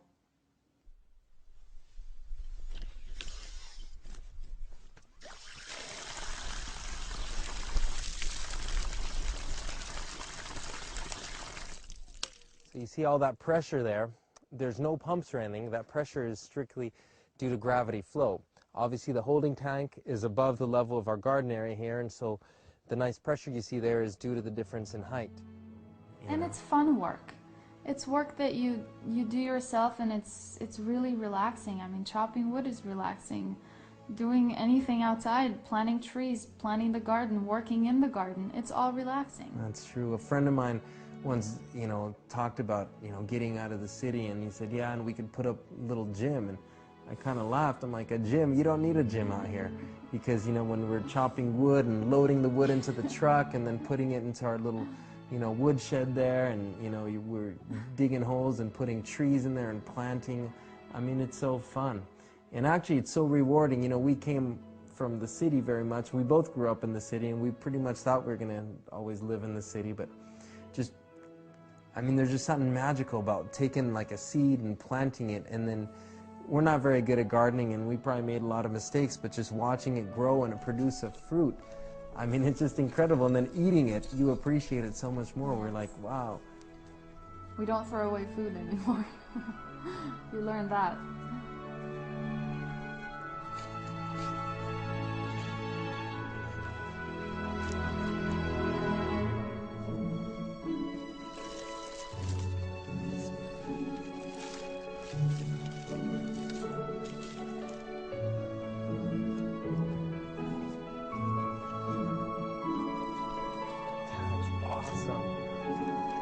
Paid $5 for one of those yesterday. And I also think it's easier to feel closer to the Lord when you're in this kind of an environment, when there's nature all around you. It's so easy to just go outside and think, who created all this? And this is all for me to enjoy. Whereas in the city, all you see is cars and freeways, and that doesn't really lead your thoughts to heaven. It kind of keeps you level. But when you're out in nature, you just start looking up, and then you think about Christ.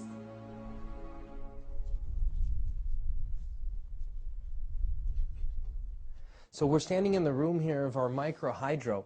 As you can tell, the water comes in from our holding cistern up at the top of the hill there. It goes through this pressure gauge here. As you can tell, we have about 45 pounds per square inch pressure. It goes through this tube and into the Harris micro hydro generator. And actually what this is this water jet over here. It strikes the Pelton wheel and spins this, and this alternator here, which is actually an alternator from an automobile, this alternator here at the top creates the electricity, and it goes to the transformer here and then goes up to the house. So this is our micro hydro system, and this creates about 2.5 amps at 48 volts, so this gives us about 125 watts. So we're standing here below the solar panels. As you can see, there's 10 separate solar panels here. From the house, it looks really small, but when you get up to, you actually see how big the structure actually is. And it's actually high enough off the ground because in the winter you may get snow that comes quite a bit ways up here. It could be 5 or 6 feet up. So the panels have to be up higher in order to be above the level of the snow in the winter. And also, it's at a fairly steep angle, so generally when the sun hits the solar panels, any ice that may have been formed on there, or snow, usually melts off and slides right off to the area right in front of the panels here. These 10 panels are all wired together and go into this combiner box, which obviously combines the wires and makes the wires from the 10 panels go into these 2 wires which go over to the house. Each panel is 110 watts. And during peak sunlight, you can get up to 1100 watts, which is quite a bit of power and more than enough to charge the batteries and to power most devices which you'd want to use in your home. So this is our main source of energy right here, which is our solar panels. So we're on the side of the shop here, on the side away from the house, so it reduces the noise coming from it. And this is a Perkins diesel engine that is our generator and is one other source of power. So say we have several cloudy days and just don't have enough power, or say we're using some power tools or things that require more electricity, we can turn this guy on and we can charge up our batteries or run whatever power tools, compressors, anything we need. And when you turn the switch to auto, it starts a series of relays that warm up the glow plugs automatically. So it automatically decides on how long the glow plugs need to work on, and it just turns everything on automatically. I'm no diesel mechanic, but I am capable of flipping the switch, and this thing just starts right up and gives us all the power that we need.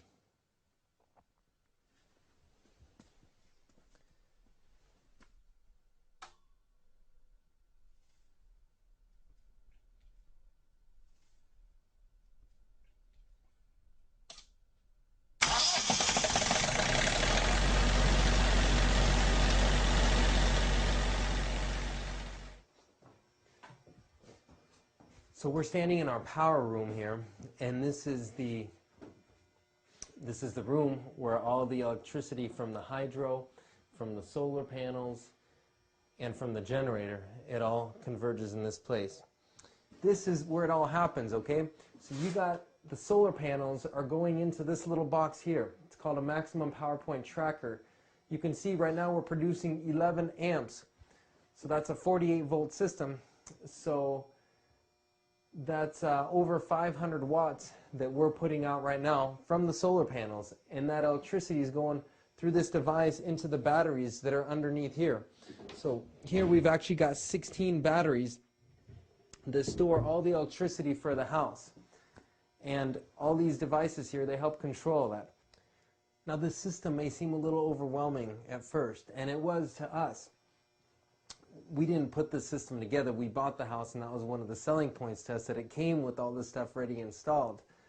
But and this system may be more than most people need, in that it has, you know, more inputs and more devices, and some of these things are a little bit bigger than your standards. This is actually a 48 volt system. So and you can get a 12, 24, or 48. So this is actually one of the bigger systems. But you know, with a little bit of time and a little bit of studying, you know, everything actually kind of comes together. You understand, well, electricity comes in through there, it goes through here, and it goes into the batteries. Everything starts to make sense. Now, that's not something that will happen instantly. It may take a little bit of living with it and playing and talking to people, and then you may have a little problem or two, and you may need to problem solve it, and in the process of doing that, you start learning what all the different buttons do and what all the different settings do.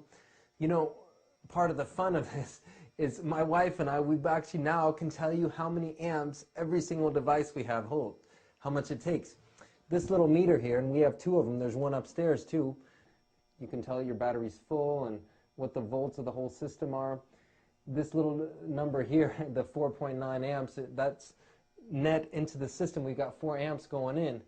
And as you have your own solar systems, and as both my wife and I, we each look, and every time we plug something in, we see how much electricity, you become much more conscious.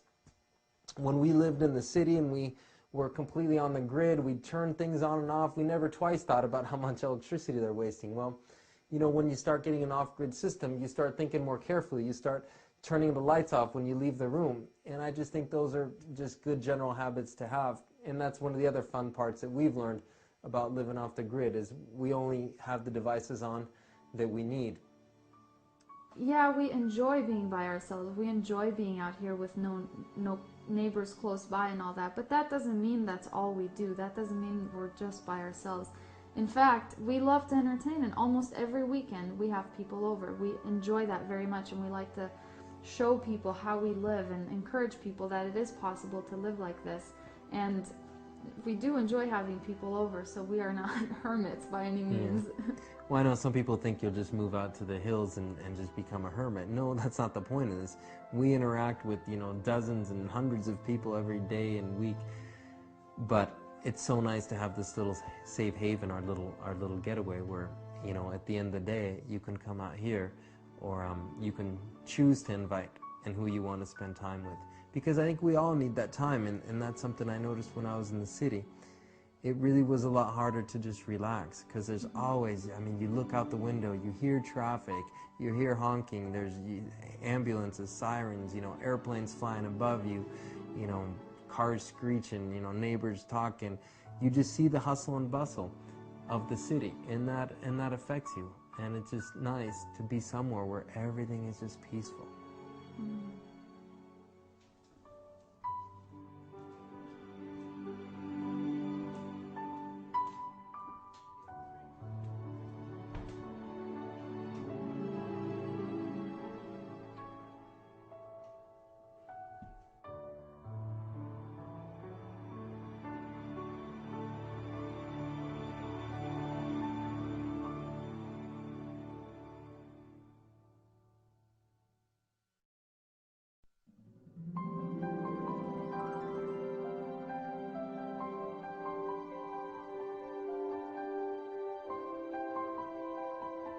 This whole venture for us was based on total trust in God. Gives you an opportunity to jump off that treadmill and really be able to slow down so you can hear God's voice and hear what He's talking to you, and I'd never go back. We wouldn't trade this for any, you know, mega $1,000,000 house on the ocean front, because I think our lifestyle is better than those of any people. And I want to be part of the solution and not part of the problem. It's patriotic to be as little dependent on the system as you can, because then in an emergency you're not going to be a liability, you'll be an asset. And if you're planning for a future, you ought to plan for a future where you're going to the extent you can, share your good fortune with someone else. So it's a patriotic thing to do, and certainly in terms of your club or your church, where you have a circle of friends that you would like to make sure are secure and safe, and your family. So at whatever level you're concentrating on, being as self-sufficient as you can, as quickly as you can, is going to be the right thing to do.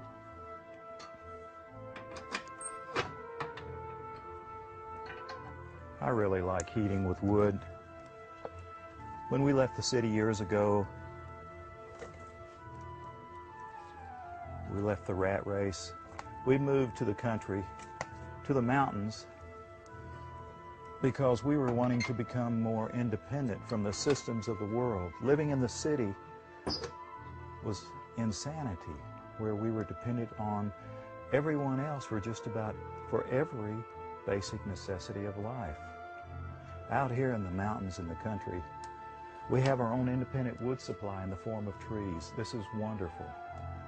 I really like heating with wood. There's nothing like backing up to this wood stove.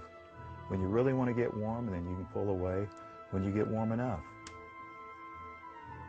We also have our independent water supply from a water source here on this property. And in the summertime, we'll be getting our food from the garden. And as our orchards develop, we'll be getting our food from them. My wife will take the harvest and can that food so we can eat it all during the wintertime till the next harvest. Out here in the country and in the mountains, you really can fully understand that text in the Bible where it says, "Be still and know that He is God." Another reason why I like being out here in the country and the mountains is because of what I read in the book of Revelation, particularly chapter 13. Those who will obey God will not be able to buy or sell. Those who will obey God, that means keeping His law. That means keeping all of His law, including the fourth commandment. And when you can't buy or sell, it will be a lot better to have your own independent water, your own independent food supply, your own independent heat supply. Yes, I really like being out here.